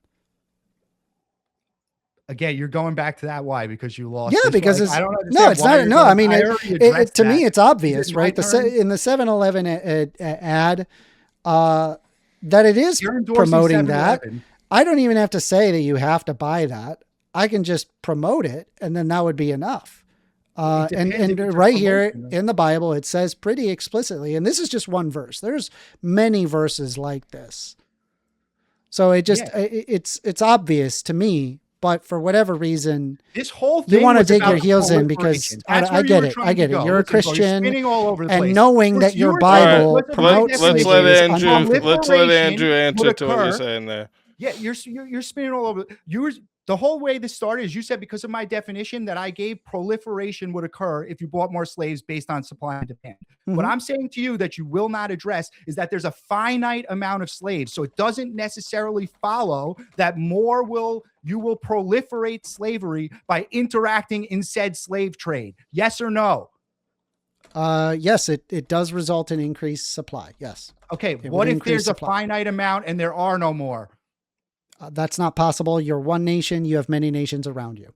That will never and happen. what if they don't have the military capacity or the will to fight? Or it's not a matter of they're military capacity. technologically You can just go to a outmatched foreigner at and that ask point? for a slave and they'll buy it. It has nothing to I'm do saying with that it a doesn't military necessarily ability. follow that it's going to proliferate the practice. That there is scenarios where you could go there and purchase the slave and it doesn't proliferate more slaves. Yes or no? Be honest.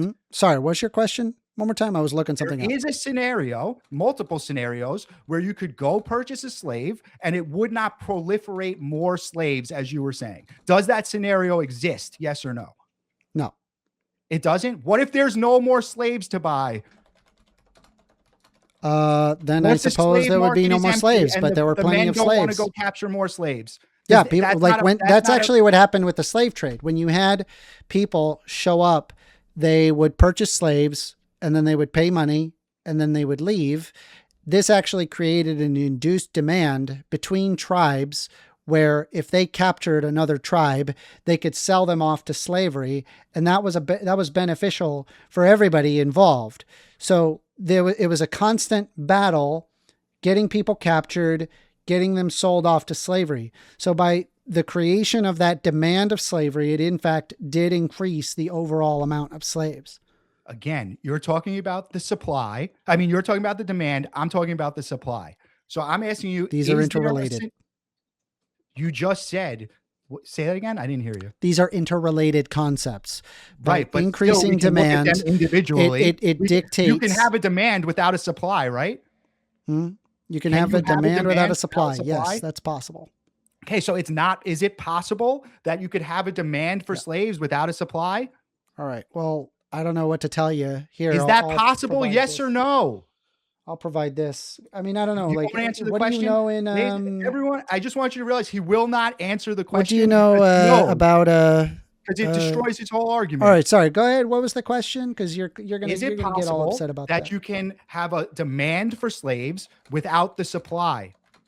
I've already answered this. Yes, it is possible to have a demand without there being existing any supply. Sure. Right. You answered it in reference to something else. I wanted to verify that you were also in a hypothetical alternative world. That everything you were saying about my definition, and therefore if we buy slaves, we're proliferating more slaves, you just conceded is not true. It doesn't follow that necessarily happens. You just conceded that. So what is your next point?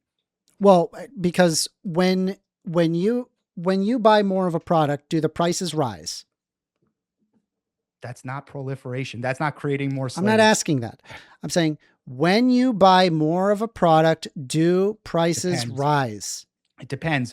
So again, you could be buying more of a product and that same day they get an influx of supply and the price drops. Is that possible? No. Basic Econ 101 would tell you that when prices rise, it's supply when and demand exceeds supply. When demand exceeds supply, that does in fact increase prices. But that's a different thing. Which prompts That's a different higher question. production. I mean, I could give you the That's a different Investopedia. question. I'm not making this up when I'm I saying didn't say you were making. when you you are just smuggled in a purchasing totally slaves, different but question. again, you're going way off into left No, field I'm where we going have to off talk what you about were supply trying. This is demand still your metrics. line of logic, When bro. no, it's I'm going not, off what you because it's said, just to negating me, what and I you think said. I hope everybody else, that obviously if you say from your male or female slaves are to come from the nations around you, from them you may buy slaves. That's a promotion. That's a promotion of slavery. Okay, so if the price of slaves increases, does the demand for slaves go down?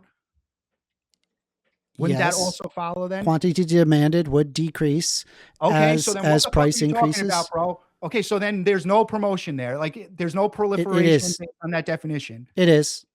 It isn't. What if Because there's when you prices already increase, conceded that this it's this possible there encourages If you would be supply could- to supply more.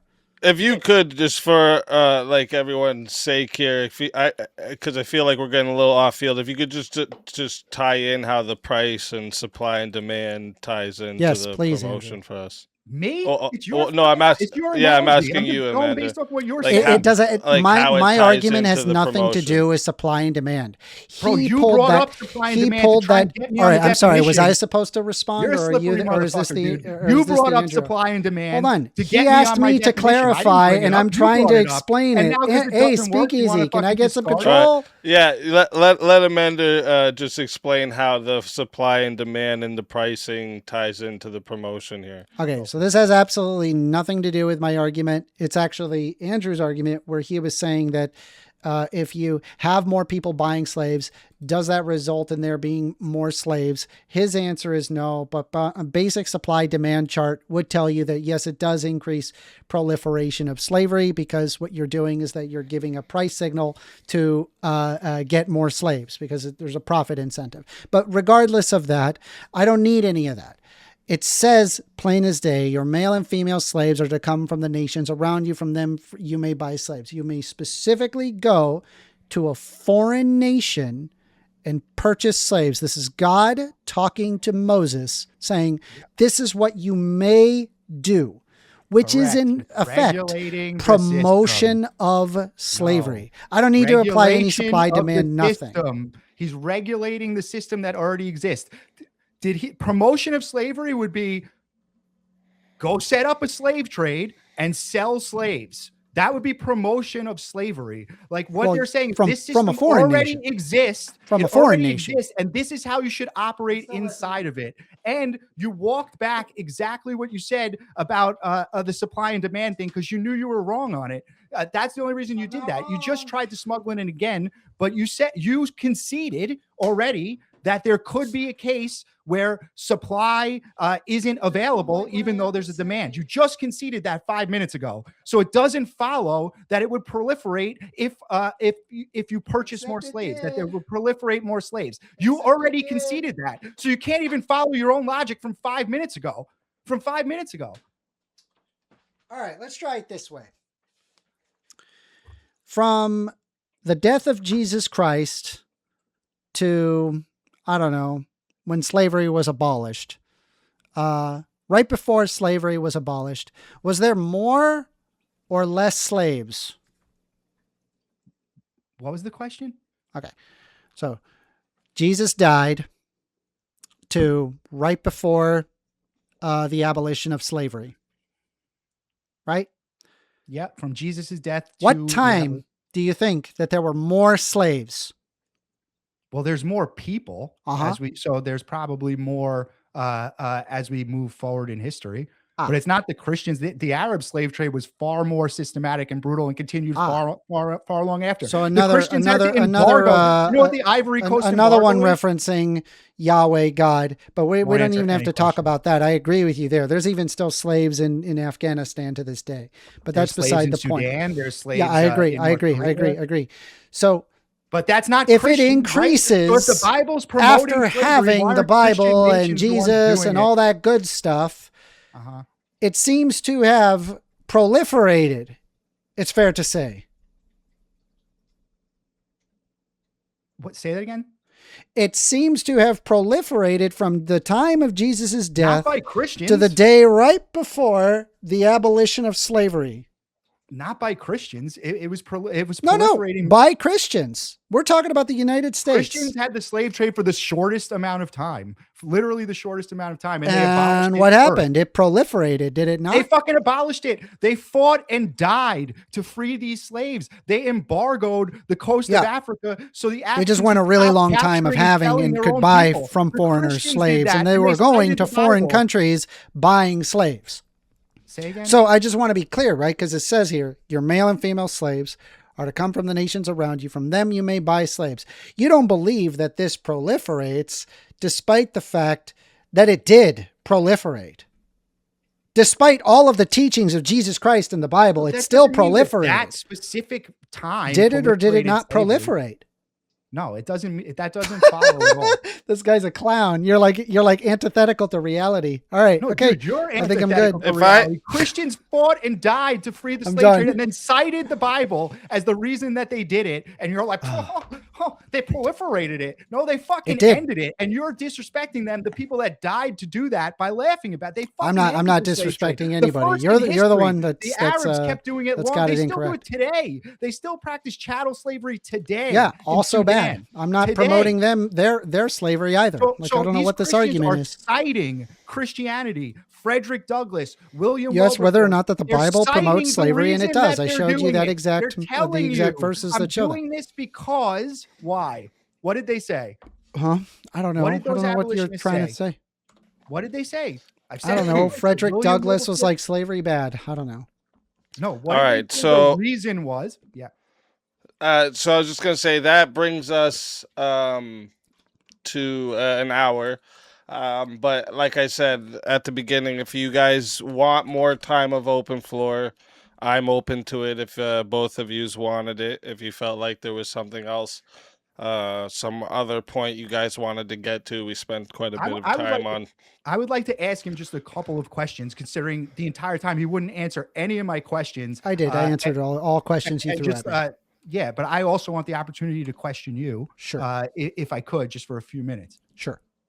Okay. Are you open to that, Amanda? And we can put another 15 minutes on the floor. Let's not make it 15 minutes. I can answer a few questions and let's go to Q&A. I don't have all night. Okay. Well, first, we'll put 10 then for now, and then see where we go from there. Fine. Thank you. Okay. So I believe you agreed to this earlier, but just to get the whole line in, I'm going to ask one more time. You agree that there's a moral and logical distinction between a law that promotes an ideal versus a law that regulates a pre-existing. You've already asked this. I said yes. I know. I'm trying to get through the line. You wouldn't let me do it before. So yes, you agree with that. Okay. Did Moses or God invent slavery in Genesis, or was slavery already a universal across the entire ancient Near East? No, slavery existed way before the Bible. Okay, perfect. So can you point to me a single verse in scripture where God commands believers to go out, raid a peaceful town, kidnap people, and establish a slave trade? Yes. Where does he tell them to establish a slave trade? Leviticus 25:44. No, he tells them to take captives from war. I'm asking if you could point to a verse where he asked them to establish a slave trade. And then Leviticus 25:44. Exodus 21, Exodus, we're going all the way back. 21:16 mandates the death penalty for anyone that steals a human being, right? What was this? What was the verse? Exodus 21:16 mandates the death penalty for anyone who steals a human being. Anyone who kidnaps someone is to be put to death, whether the victim has been sold or is still in the kidnapper's possession. So basically, when someone is physically arresting somebody without any just cause, therefore they're to be death. But that doesn't really remove slavery. That just means you can't unjustly grab somebody randomly. Correct. You cannot go kidnap a person and sell them into bondage. So doesn't that tell you that the Bible is explicitly outlawing the entire supply chain? That's why I was trying to ask you, where do these slaves come from? The Bible here in Exodus is explicitly outlawing the entire supply chain of historical chattel slavery. The entire supply chain. It doesn't, because people go out and they want to make money, so they get slaves. They themselves do not have to kidnap. Someone else does the kidnapping for them, and then they buy a slave lawfully by the virtue of God. Right. But what I'm saying is that the Bible is explicitly saying you can't do this. So there's no way that it's promoting it. It's not promoting the slave trade. Again, it's regulating an existing trade. If it was promoting the slave trade, it would be saying to go out and do this thing, go out and capture people and sell them as slaves. That's not what it's saying. Literally, you can't do that. Literally, don't do that is what it's saying. And it's saying this is how you're going to operate inside this a broken system that already exists, which you just granted. So what I'm trying to show you is not promoting slavery. It's telling you how to act inside this broken system, and then eventually gets to the point where it is the thing that causes the abolition of slavery, which you also kind of already granted. So what I'll ask you one last time also, what is the golden rule of Christianity? The golden rule, do harm unto others as you would have harm done unto you, or do not do harm unto others. Do unto others as you would have them do unto you, right? Yeah. So, I mean, I think that alone, that being the golden rule after Jesus already tells us that he came to free the oppressors in a line that we just showed wasn't like metaphorical, shows that the Bible doesn't promote slavery. You're not allowed to kidnap people. You're supposed to, Jesus is coming to bring freedom from the oppressors. And it's literally telling you that it doesn't promote these things. So that's what I'm trying to get you to understand, that there's a difference between operating in a system that already exists, which you also granted already, that the system already existed, and proliferating something or promoting it. Gotcha. None of that argues against my point, however. And given the fact that it's better than it is to kill them, you already know that it's proliferation. You already know. That's not proliferation. We already went over this like 50 times. You have to go back to it because you can't you're just stay on digging the your line heels of in. logic. I'm And just I got pointing you out the on, reality. dude. Huh? You didn't get me on anything. You just brought up other things that are not related to the quote. It's not related. If I'm going to show you how a line of logic works. If you agree that there's a distinction between between a law that promotes, there's a lot of contradictions in the Bible. I agree that it was invented prior to this book, and then you agree, and it was just around for 1,600 years, and then even with Jesus' teachings, slave trade, and then you agree, finally, that Exodus mandates the death penalty for anyone that does. You have simply proven that the Bible doesn't promote slavery, bro. That's what that proves logically. I know that that's a problem for you, but that's what it proves. And then when you it's not a problem. I don't have any allegiance every one of those premises to the Bible. You, however, do. I'm able to look at things like the Bhagavad Gita or the Quran, read these things, and to me, it's like they're quaint mythologies. Same thing with the Bible; it is a quaint mythology. When I read, your male and female slaves are to come from the nations around you; from them you may buy slaves. I'm like, okay, it's arguing in favor of slavery.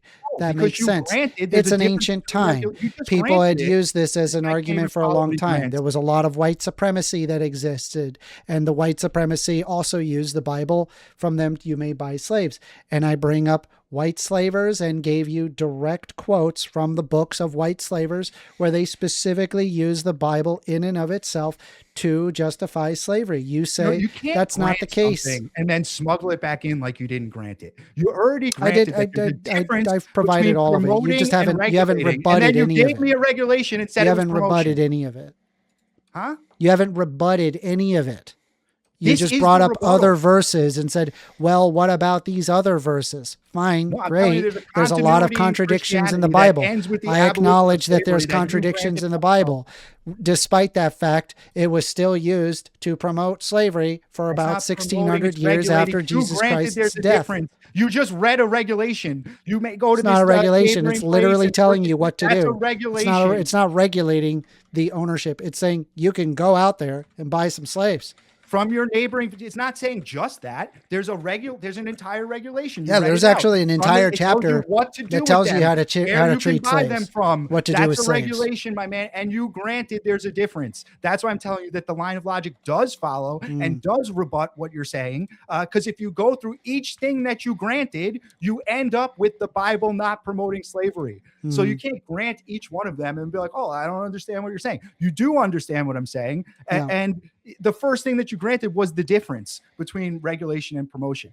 And then you haven't refuted anything I say. How do you refute the things that Jesus did. says in Luke 14, or the golden rule of Christianity, or Paul's letter to Philemon, none where of he those says he'll pay explicitly for talk it. about Don't slavery. enslave this person. I will pay None of out of my own pocket. None of And those he's just talking explicitly about talk Old about the Testament abolition of slavery. regulations Not a the single one. entire time.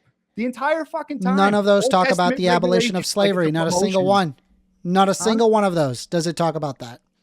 Not a single one of what? I agree with you, though, that in the 1800s, there were people that ad hoc reasoned abolition of slavery by using those verses. I agree with that. But the, So how is but it the not Bible ad hoc verses using themselves those do not verses say to that. quit They don't for- say that. for slavery? But it's pretty clear and How is it explicit not about ad hoc slavery to throughout the use those Bible and verses God for himself slavery? saying it. So, I mean, you could just kind of, I don't know, I guess we could agree to disagree. I mean, we didn't even bring up, for example, like the fact that Noah decreeing that his son Ham and his descendants shall be slaves in Genesis 9:18 to 27. Is it the punishment for Ham's crime of seeing his father naked? Was that not the part where he said that you can have slaves there? Or do we refer to Again, what they're are we doing? regulating an ancient society that already had slaves, Which I don't know promotes why you slavery. can't make this distinction when you granted that you can. If make you're this saying that distinction. it is there in the ancient society and it does not express the abolition of slavery, that would mean it is promoting slavery. It doesn't mean that. They're not. It's pretty Okay, obvious. So one last question, and then we could go to the closing. If you're, I think I might have even asked you this earlier. Like if you are, let's say you're a completely innocent man, right? This is the same exact logic, and you are wrongfully imprisoned. It's a terrible thing that happened to you, and I tell you, listen to the guards. Don't fight the guards. Listen to them. And I give you regulations on what to do. Am I promoting you being wrongfully imprisoned, or am I just trying to help you? You're promoting me to listen to the guards. That's the same thing as saying, listen to your slaveholder. Like you're wrongfully imprisoned. Your freedom has been taken away. In this scenario, you're wrongfully imprisoned. Wrongfully in this scenario. So I'm saying I'm not promoting that by giving you advice on how to stay alive. That's not promotion. That's you're in a really bad situation, and I'm giving you instructions on how to get out of it. That's what that is. So again, you've already granted that there's a difference between regulation and promotion. But every time you bring up a regulation, you cite it as a promotion every time. So I don't think that's a good faith way to debate. I all I did was ask you for a failure condition and I provided it, but okay. Yeah, and you also granted that there are cases where there could be I could purchase a slave and then that doesn't proliferate more slaves. You granted that too. That there could be a supply, no supply even though there's a demand. You granted that. So you keep granting all these positions and then walking it back with your own arguments. You don't even understand walk it back. What you're It's granting. all the same argument. You don't understand what you're actually granting, though. You I know what I'm granting. I understand the argument because you keep bringing it up after you already granted it. Like these are clearly regulations. Yeah, two things can be correct at the same time. You can't do this thing. You can do this. You can go to the neighboring. That's a regulation. That's not go do this thing, proliferate it, fill the land with more slaves, but go next door, capture them, sell them on an open market. It never says anything like that. Nothing. All it does is give you regulations for something that already existed. It regulates an ancient practice that was already there. That's all it does. And there's no instance where it's setting up a slave trade or starting one for the first. It doesn't. It already existed, and they're regulating it, which you granted also. All right. So that is going to wrap up the open floor. All right. Excellent back and forth exchange from both sides. We're now going to enter into the final phase of the debate, the closing statements. Quick reminder to everybody in the live chat, the Q&A is there for you to put your questions in. So if you got some questions for either debater, make sure you drop them in now. But remember, the Super Chats, PayPal, Cash App questions, they will take priority. So if they fill up the whole 30 minutes, we may not get to all of those ones. So if there's something you really want answered, send it through one of those priority options and we'll make sure it gets asked. With that being said, we're going to move into closing. Each debater gets 5 minutes to make their final case. We're going to start with handing it over to First Amender. Whenever you're ready for your closing statement, go ahead and I'll start the timer up with your voice. All right. Well, I would say at the end of this debate, I think that the disagreement comes down to like a simple question. What does it mean to promote something? Now, I'm not claiming that the Bible invented slavery nor am I claiming that every form of biblical slavery was identical to American chattel slavery. My claim is pretty narrow, and it's pretty consistent with the position is the Bible does permit, regulate, or legitimizes slavery. So if a government says something along the lines of you may purchase cocaine, it does not need to say that I encourage you to buy cocaine for the law to facilitate its proliferation. Likewise, when the Bible says that you can acquire a slave from foreign nations and treat those slaves as inheritable property, it is creating, in fact, a legal framework that allows slavery to continue. You do not need an explicit command that says, go enslave people for permission and regulation to promote that institution. So pointing out that Christians later use the Bible to oppose slavery doesn't actually erase any of the passages that permitted it. The existence of abolitionist interpretations proves that the Bible can be interpreted against slavery, but it doesn't prove that the Bible itself consistently condemns slavery. So the challenge is simple: is if you believe that the Bible does not promote slavery, then explain a text that actually permits people to acquire, own, and inherit human beings as property, does not, by definition, promote, as what we established, contribute to the continuation and legitimacy of slavery. That was the claim that I came here to defend, and sadly, it was not refuted. And I cede the rest of my time. All right. Thank you for that closing statement. And with that, we'll hand the mic back over to Andrew. Andrew, whenever you're ready for your closing statement, I'll start the timer up with your voice. Sure. I'm sure everybody noticed he wouldn't answer or engage with any of my questions until forced at the end by the moderator. Yeah, you're laughing, but you wouldn't the entire time until forced by the moderator to do so. And still, when doing that, use all the things that he already granted and then pretended like he didn't grant them and smuggled them back into his arguments. We can go back and watch you grant each one. You just can't follow your own logic that it doesn't actually promote slavery. And you said that I didn't cite any places where it said not to do it, except Paul specifically tells them. I did cite Philemon, as where Paul specifically says, don't do this. And he even offers to pay for it and says, this isn't, you need to treat them as brothers in Christ, not slaves. And then Jesus says, I came to free the slaves, free the oppressed. So what you're saying, that there's not, and you did say in your closing that there wasn't an explicit command to purchase slaves. You said that in just now. So because there isn't using an it, you can't turn an is into an ought. The Bible is saying this is the way that it is, and this is what you can do under that situation. It doesn't mean you ought do that thing. There's lots of things that exist that you can do that we can give you regulations that doesn't mean you should do those things or promote the proliferation of those things in any way. So because of that, he's not showing us. He even just admitted in his closing there is not one explicit command to promote slavery in the Bible. So that's it. All right. Thank you for that closing statement.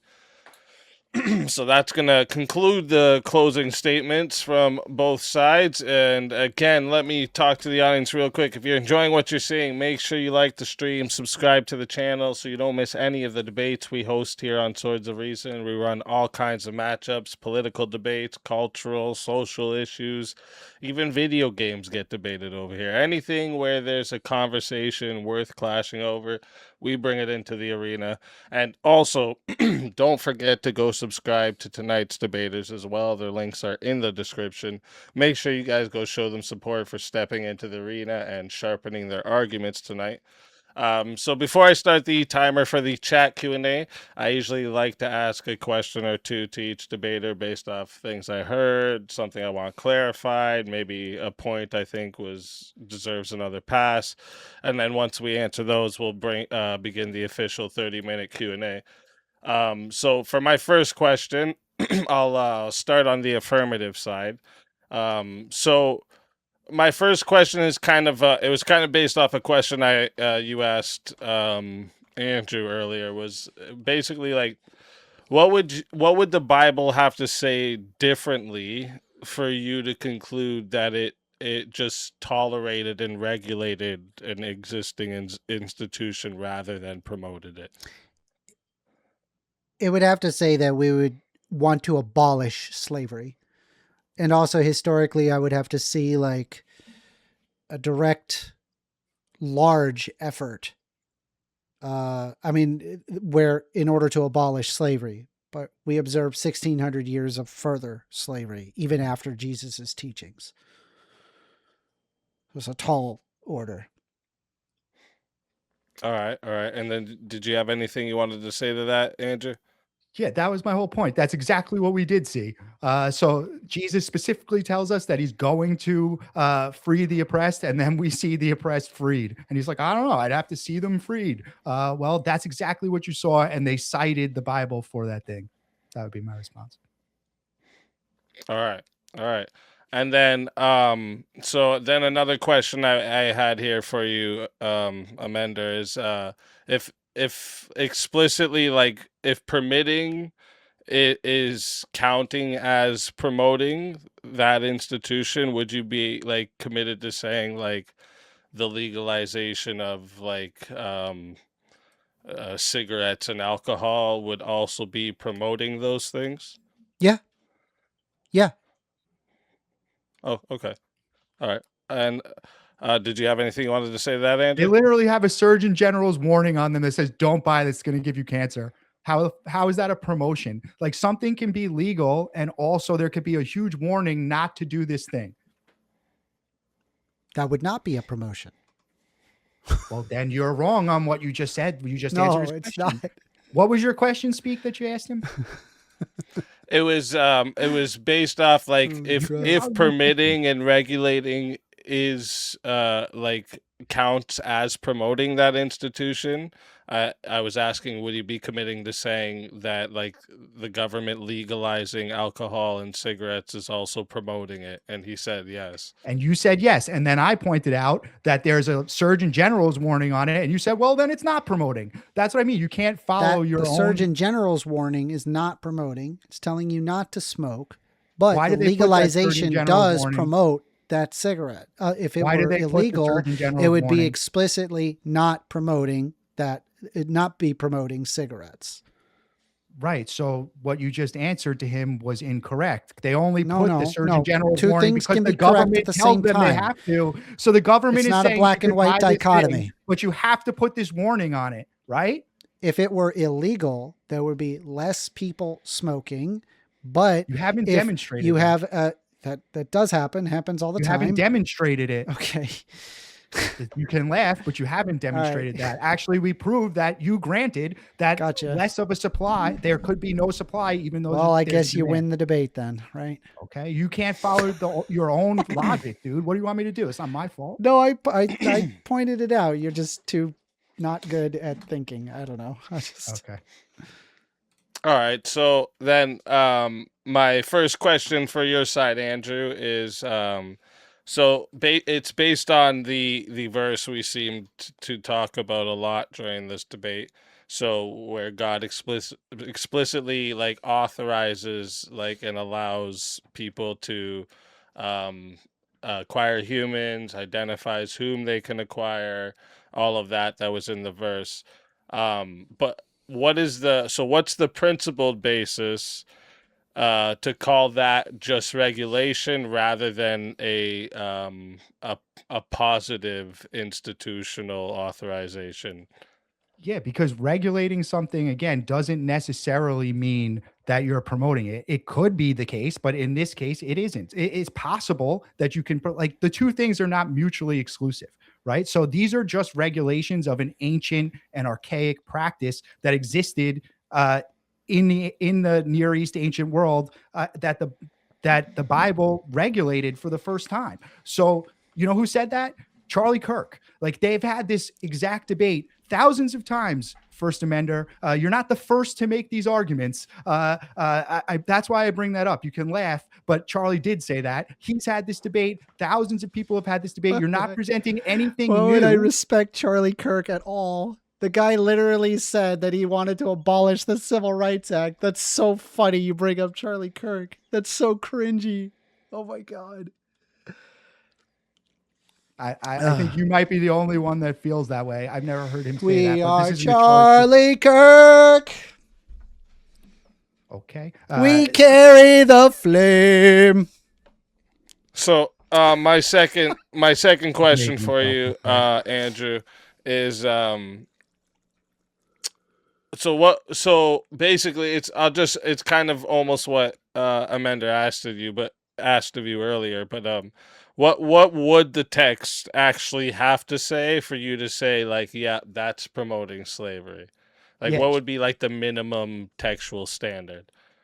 Well, it would have to say you have to go out and start a slave trade, because then it wouldn't be regulating an existing practice, right? It would be promoting this practice. Like, even if it existed other places and they said, go out and start the slave trade, sell slaves, do this, capture. If that's what it said, then it would be promoting slavery. But that's not what it's giving you guidelines on how to operate in a world that already has slavery. That's what he's missing. That's the point. And I tried to take him through. He granted that slavery existed long before Moses or the Bible.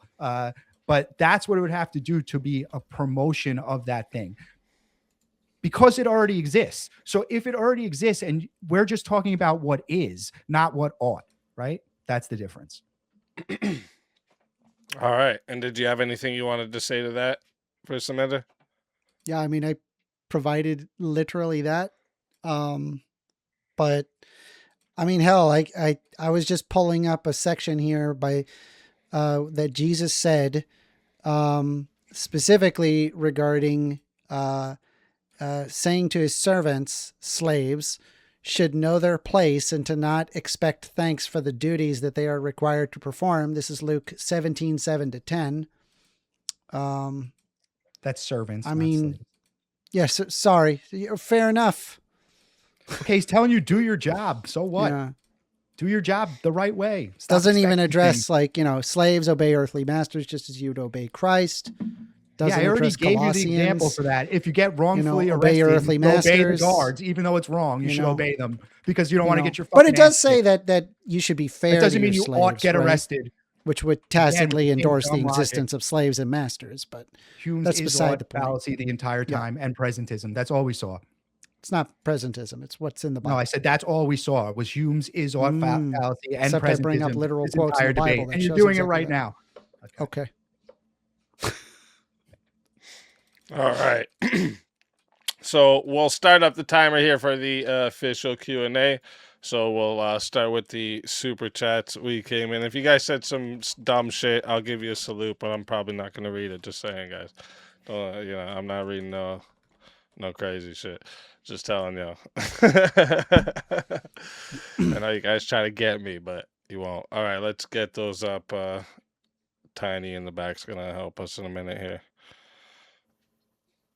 All right, so we got a question from Wrath of Reason says, so First Amender, does the law then promote the crime? A law against murder promotes murder and makes more people want to murder. By your logic, this would be true. Give me a second. Hold on. Let me just make this a little bigger. You got to give me a second. I apologize. Yeah, no problem. I want to have it in frame, I guess, the questions.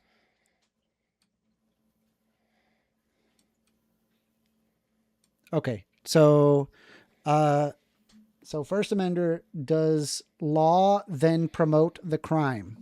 No, it is the presence of law that tries to prevent crime and creates laws and punishments and restitution for the creation of crime. So the answer is no to that. A law against murder promotes murder and makes more people want to murder. No, because it's literally saying to not do that. The law that I presented was saying you may buy slaves. So it's the exact opposite. By your logic, this would be true. No, you just, I don't know, have a hard time reading I don't know. I feel like I presented my argument just fine there. Anyway. All right. And did you have anything you wanted to say that, Andrew?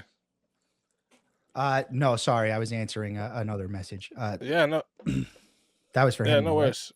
Yeah, that was for him. Put that one down there, Tiny. Before you bring up the next one, we got a Cash App for a question. If we ought infer promotion of slavery by first's logic, then we must infer outlaw of it through the explicit language Andrew provided. Andrew W., First Amender. I don't even know. Where's the headband of a deceptive inversion? I don't know what this is. So Thanks for trans promotion. Oh, you got the question up. Okay. I'm reading it from over here. You got the question if up. we ought infer promotion of slavery by first's logic, then we must infer outlaw of it through the explicit language Andrew provided. Andrew W., First Amender, where's the headband? Okay, this is not even a question. It's just, I'll be honest, like anytime you go on any like right-wing podcast or debate, it's always, you can present as much evidence, logic, but the reality is that it's basically just an echo chamber. There is no amount of logic that you will present. I am of the belief that if I showed seen up, some people in there with- saying you were wrecking him, so I don't know hey, if it's an echo chamber. how about that? That's pretty good. Just Thank you. saying. Appreciate that. I've seen Appreciate people that. back and forth. He's wrecking him. You're wrecking him. It's back and I forth. appreciate There's that. a lot of different people in here, bro. Okay, appreciate that. Appreciate that. Maybe I should be nicer. I'm sorry. No, you're good. You're good. But yeah, sometimes you don't see them. But yeah, he's got people saying, how about this? I'll say it this way. He's wrecking you. There's You a got group of people saying you're wrecking him. It's Yeah, that there's a debate's group of people that I believe that no matter what somebody says, whatever team that person is on, they're going to promote them no matter what. And I'm of the opinion that, I mean, I've come up with sound logic. It all follows direct biblical quotes. All of it is, can be followed and understood pretty easily. And an opponent could then take a giant shit on the plate, and then present it for everybody. And they'd be like, wow, that was very brave. You won the debate. And they would Don't do clap. that, Andrew. I'm not doing that. All right, I believe let's it. bring I our next do. question up. What's our next question there?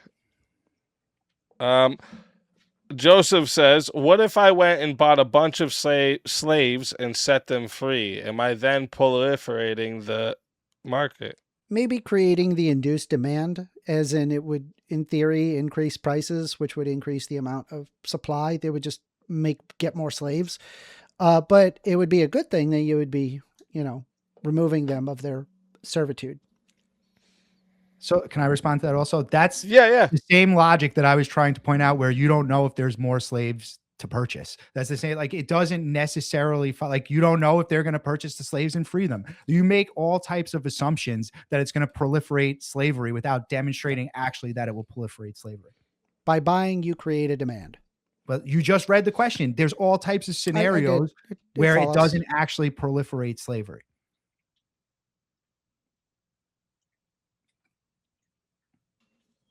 All right, next question there, Tiny.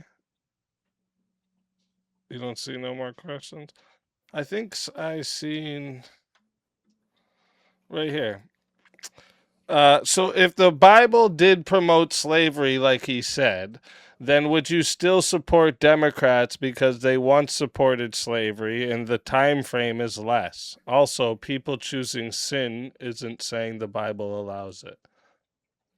Okay. This is actually a great argument, because you can actually look at the, what was it called? It was called the Southern Strategy. You can Google this yourself. But basically there was a huge shift.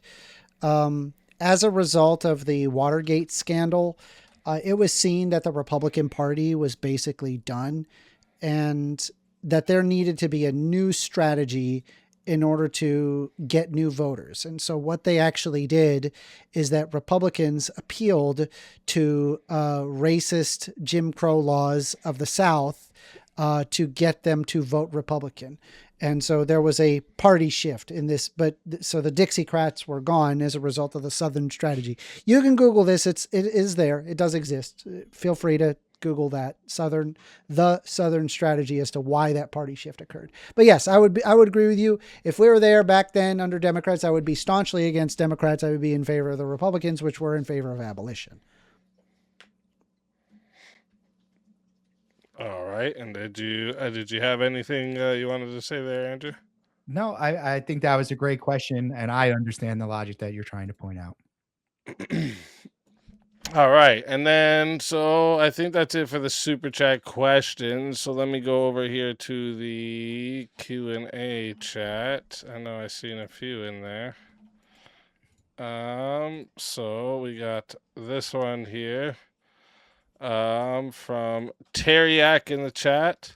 I guess it's kind of like the question I asked, but you could answer again. The government regulates smoking. Does this mean the government promotes or encourages smoking?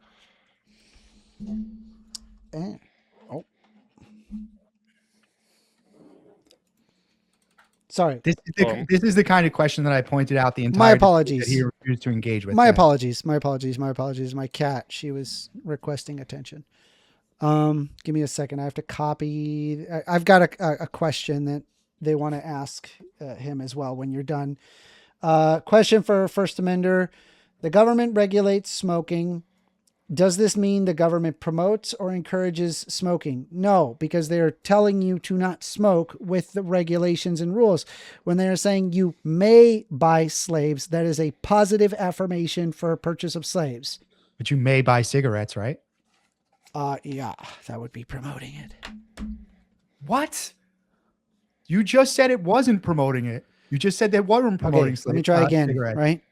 There can be regulations to deter the smoking, but also promote of buying it as well. Do you understand how that works? I think maybe. Why is this hard for you to understand? You should go back and watch it again. You just contradicted yourself. I didn't. You can't follow for 5 seconds. You literally can't follow for 5 seconds. Go ahead. Next question. Holy crap. Okay, you'll see when you run it back. Next one comes in from well, this is kind of a statement, but rather than cherry picking individual biblical excerpts, if we consider all of the biblical laws regarding slavery in total, is God saying people should be moved towards slavery or away from it? I would say that it argues in favor towards slavery. That's why it took 1,600 years to abolish it. My turn? Yeah, you can. Yeah, I would respond to that by saying, but it still abolished it. Like the timeline that it took is irrelevant. It still did that thing, and therefore doesn't promote the opposite. If you knew lot P, not P, like there's no way. So it can't also have taken 1,500 years to abolish it, thus granting that it did abolish it and also promote slavery. That doesn't follow. If I borrowed $10,000 from you and said that I would pay it back in 1,600 years, do you think that I'd be paying you back? Well, I'd be dead. So it's a terrible analogy. Yeah, shit, you'd be dead. So would I. Right. But the practice of so all the slaves who lived and died for thousands of years. Oh, man. Okay. It's a red herring. It's not. Okay. It's very related.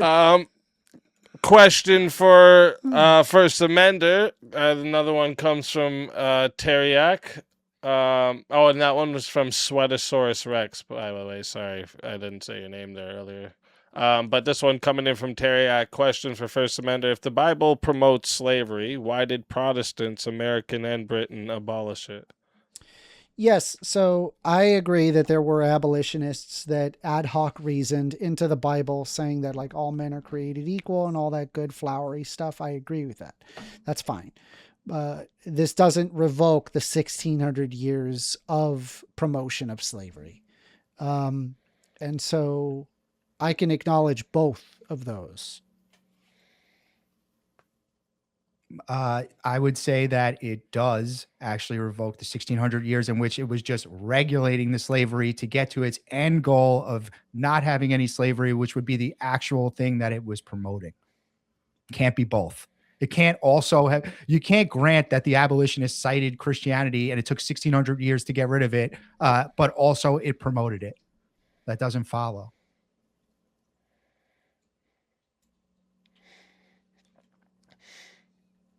All right.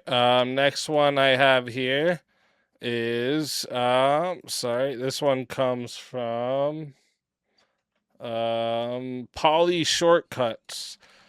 Joseph was sold into slavery by his brothers. How was he able to rise to a respected and powerful person as a slave? Okay, Joseph was sold into slavery by his brothers. How was he able to rise to a respected and powerful person as a slave? I don't know. The story says it. Like, I don't know if Joseph actually existed. Like, it's a.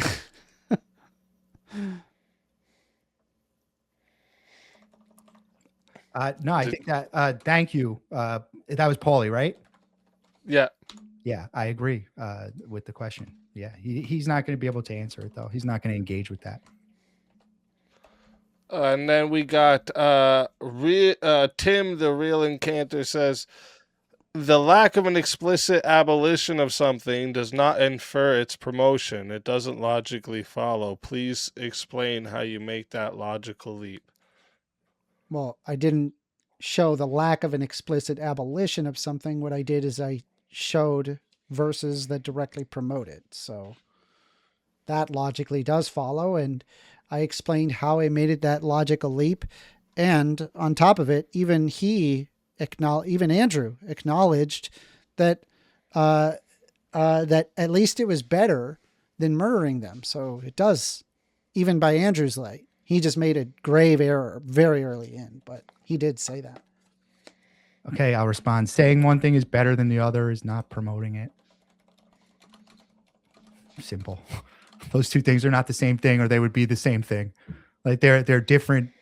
Promoting something, like, again, he's making the same incorrect assertion that regulation is promotion that he's been making the entire night. All right. We got a super chat here from Joseph.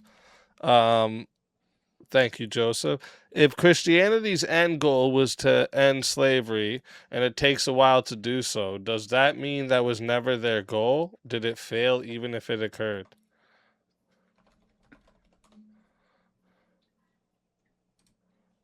I think that was for you, Amanda. Me? If Christianity's end goal was to end, no, that would be a question for him, Andrew. No, I don't believe Christianity's end goal was to end slavery. It clearly was there to maintain slavery, and it takes a while to do so. Yeah, it did take a very long 1600 years. Does it mean that it was never their goal? Yes, it would mean it is never their goal because it took 1600 years for them to do it. Did it fail even if it occurred? Yes, it failed for 1600 years, and then abolitionists undid it. So again, granting, you see, in the same sentence, you grant and then take it back. That yes, it took. There's a lot of contradictions in the Bible. I don't have a problem with contradictions existing in the Bible. Years. That means that they did. Yeah, I don't have a problem with contradictions existing in the Bible. I'm aware of contradictions that exist in the Bible. This is one of many contradictions in the Bible. No, it's a biblical contradiction. It's true. It does. Okay. All right.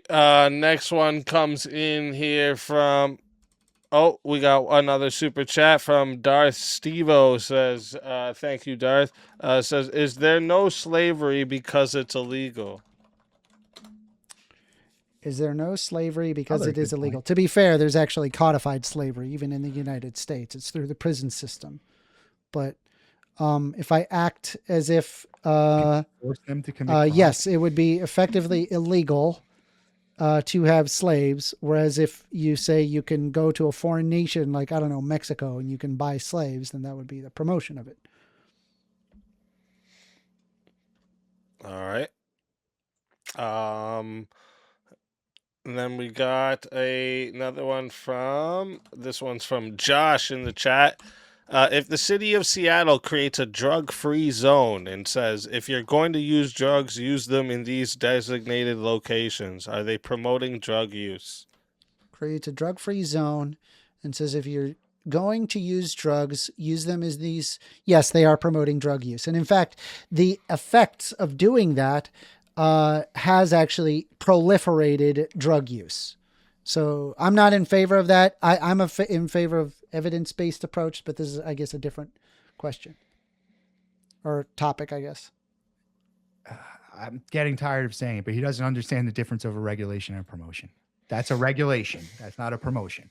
If Seattle creates a drug-free zone, they're regulating why does it increase where you drug can use? use drugs, right? Then why does it increase drug use? Regulating a specific area. Then why does it increase drug use? That's not a promotion. Just like the then why does it increase drug use? What if they have a Surgeon General's warning? Why does it increase drug use? Promoting it? What if their drugs have a Surgeon General's warning? By your own logic, then they're not. Oh my God. What do you mean? Oh my God, that's your fucking logic, dude.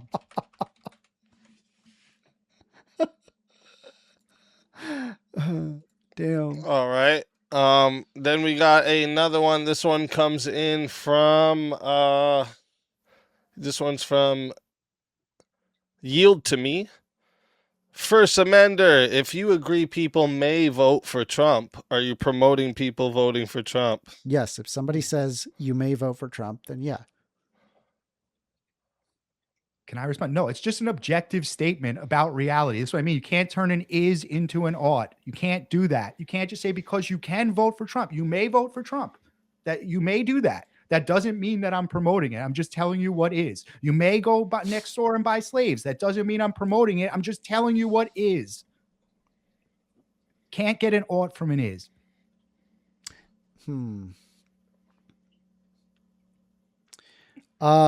If someone said, never mind, actually. No, I'm not going to do it. I'm not going to do it. Yeah, I would bet that you're not. Because you can't get an ought from an is. And that they're no, describing it. Okay. It's fine. Never mind. Like you may vote for whoever you want. There's no endorsement there. We got another one here from the Vigilante TV. Said, Andrew, you said in your definition that proliferation would show promotion. In your opening, you also mentioned the fact slavery can be done to pay off debts. Is this not proliferation? I don't know. It depends. I also said in my opening that they free the slaves every 7 years, and then every 50 years they free them again and give back all their property. So who knows if it's being proliferated or not? Like you would have to know how many are actually being freed also, and how many are being taken. So that's the only way that I would know if it's actual proliferation.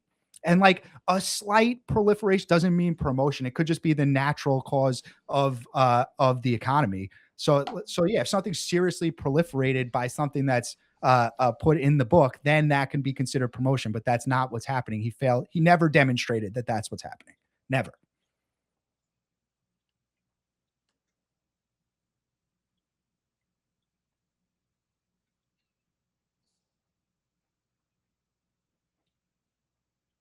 Yeah, exactly. I think you're muted. Is may the same as ought? I was muted. Thank you. Go ahead. You can go ahead. No, is or not oughts. I understand that. Saying like if somebody is telling you can do this thing, like, hey, you can go out and buy candy, then yeah, it would be promoting that thing. You just said you know the difference between it is and an ought. You don't, obviously. You just said you know the difference between it is and an ought, then gave an is and said, oh yeah, you'd be promoting specifically in regards to laws, but yeah, it is. It's promoting it. Because if they were abolishing it, they would say, hey, we're abolishing slavery, but they're not doing that. They're saying, hey, you can go out and buy slaves from foreigners. As in, I'm okay with you doing this thing. As in, okay.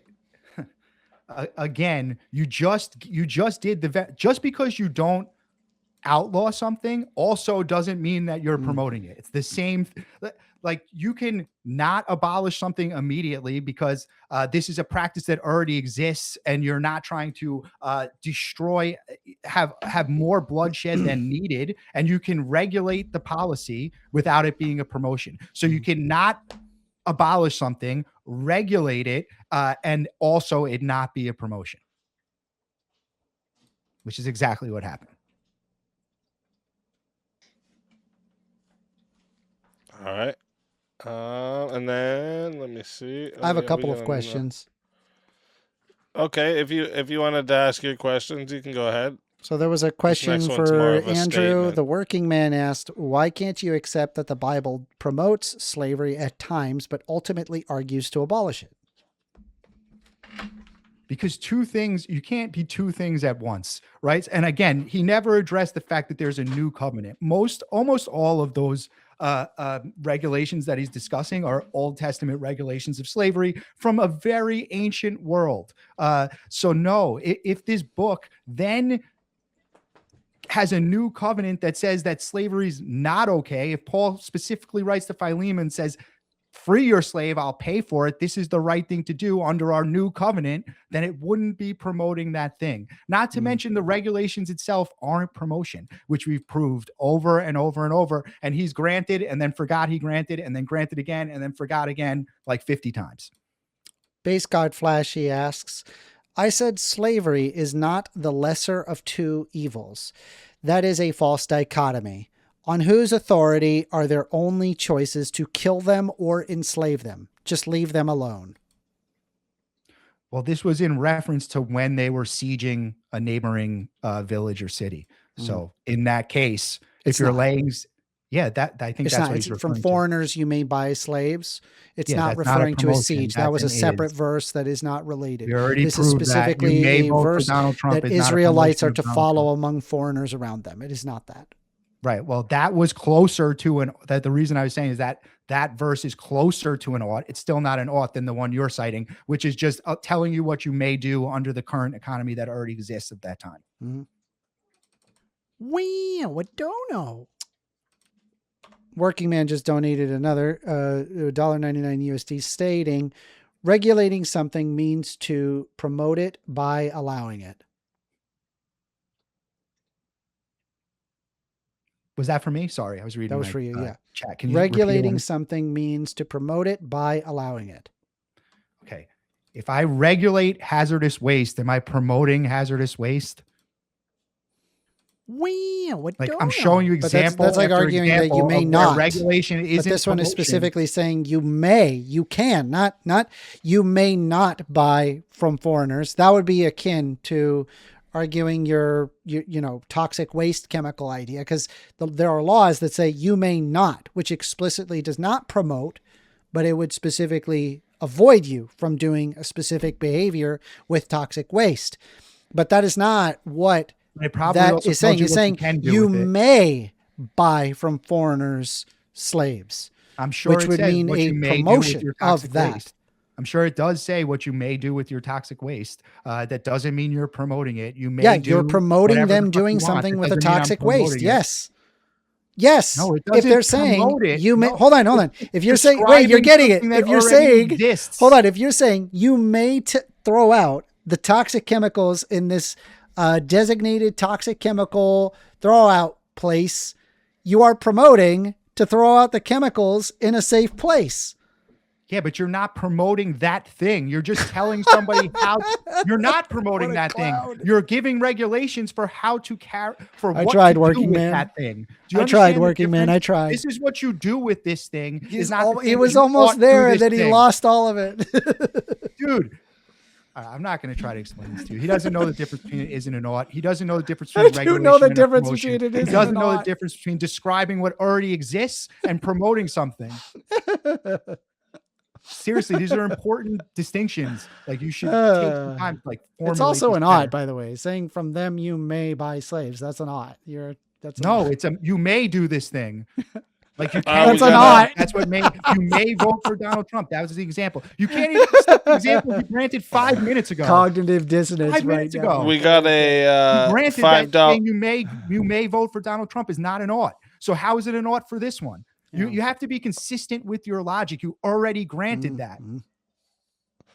And Dr. Dickhead for $5 says, and he that stealeth a man and selleth him, or if he be found in his hand, he shall surely be put to death.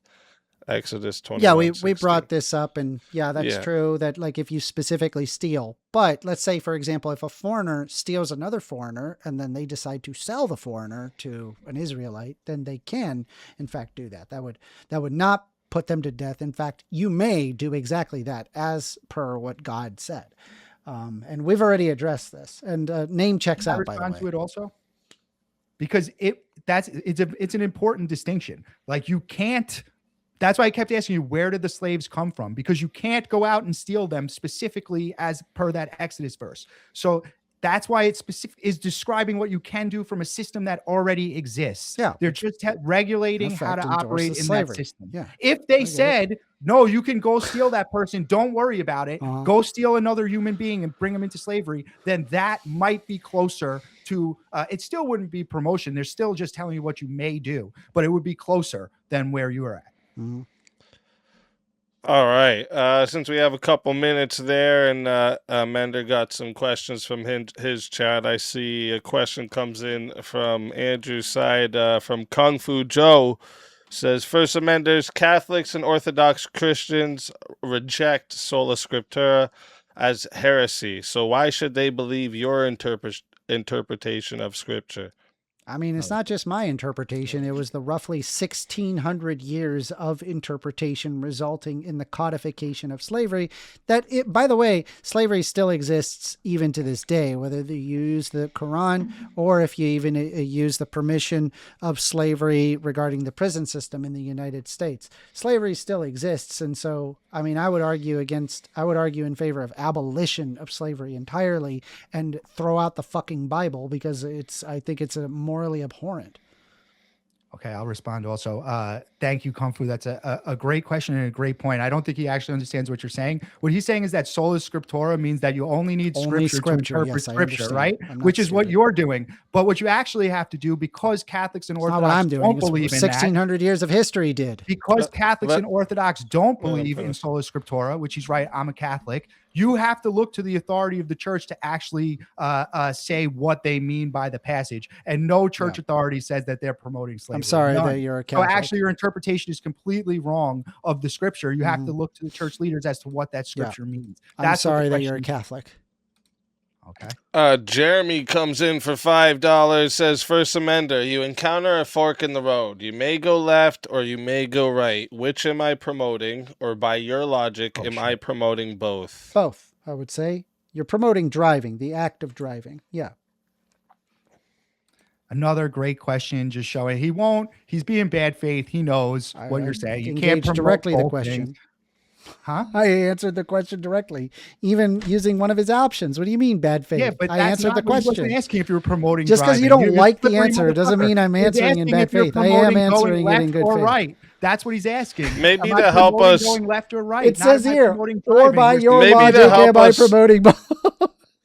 You're promoting driving. Which You're am I promoting both. promoting? That's what he said. You're promoting both by driving. Just You're promoting driving. No, Yeah, you're bro. promoting driving and you're promoting that's both. not the Yeah, both question. of those can be Just true. a follow up question, here, though. quick. You're Maybe we could, maybe He's this could so help us dumb. understand your side here, Mender. So how would you change that sentence? You may go left to you may go right for it to be a regulation rather I than mean, it's just giving you a choice of a both. promotion. It's just giving you a choice of both. Yeah, I'm asking, like, how would we change this sentence to be a regulation rather than a promotion? You may not go left. You may not go right. You may only go left. Do not go right. You may only go right. You may not go left. Those would be probably regulations, I would say. All right. And did you have anything there, Andrew? No, it's the same point over and over. I don't know how many times we have Okay. to show him, but he's just bad faith. He won't. I answered the question Acknowledge. exactly as he requested. You didn't. You may. I did. You You may just go didn't like left, the you may answer. go I right. am Which answering in good one faith. am I Though. I'm not here to promoting? like play Which one mind games is the with you. I'm just. question? I'm, It's I'm- important. I'm tearing Which apart your one is logic being and then promoted? showing it. Yeah, Which that's all I'm one? doing. You may vote for I've already Biden, addressed you may it. vote for Trump. Wait, Who is he am I asking me promoting? to? Who am I Well, promoting? yeah, what You both? may vote for Biden. You may vote for It's Trump. Who am I both. promoting? It could be both. It's both. No, who am I You're promoting voting, the act Who of am I voting. In promoting? reality. That's the prompt. Promoting. by saying you may do this thing? You don't want to answer because it destroys your Leviticus argument. All right. Ooh, Okay. Flashy has Base Got Flashy just donated $5 USD stating PBS article All right, last one. Pope Leo XIV makes historic apology for Vatican's role in legitimizing slavery. Is Pope Leo XIV wrong? Was that question for me? Yep. I'm sorry. They're not pulled up. You got to repeat it. That's okay. That's okay. Check in the chat. That's fine. That's fine. I have the same. It's fine. PBS article. Pope Leo XIV makes a historic apology for Vatican's role in legitimizing slavery. Is Pope Leo XIV wrong? I'd have to see the exact quote and analyze it. I don't know. I don't know the quote. I'm not familiar with it, so I don't want to make a comment about a quote I haven't. Presume it's correct. Presume that Pope Leo XIV specifically made apology for the Vatican's role in legitimizing slavery. Under that hypothetical, is Pope Leo XIV wrong? Would he be wrong?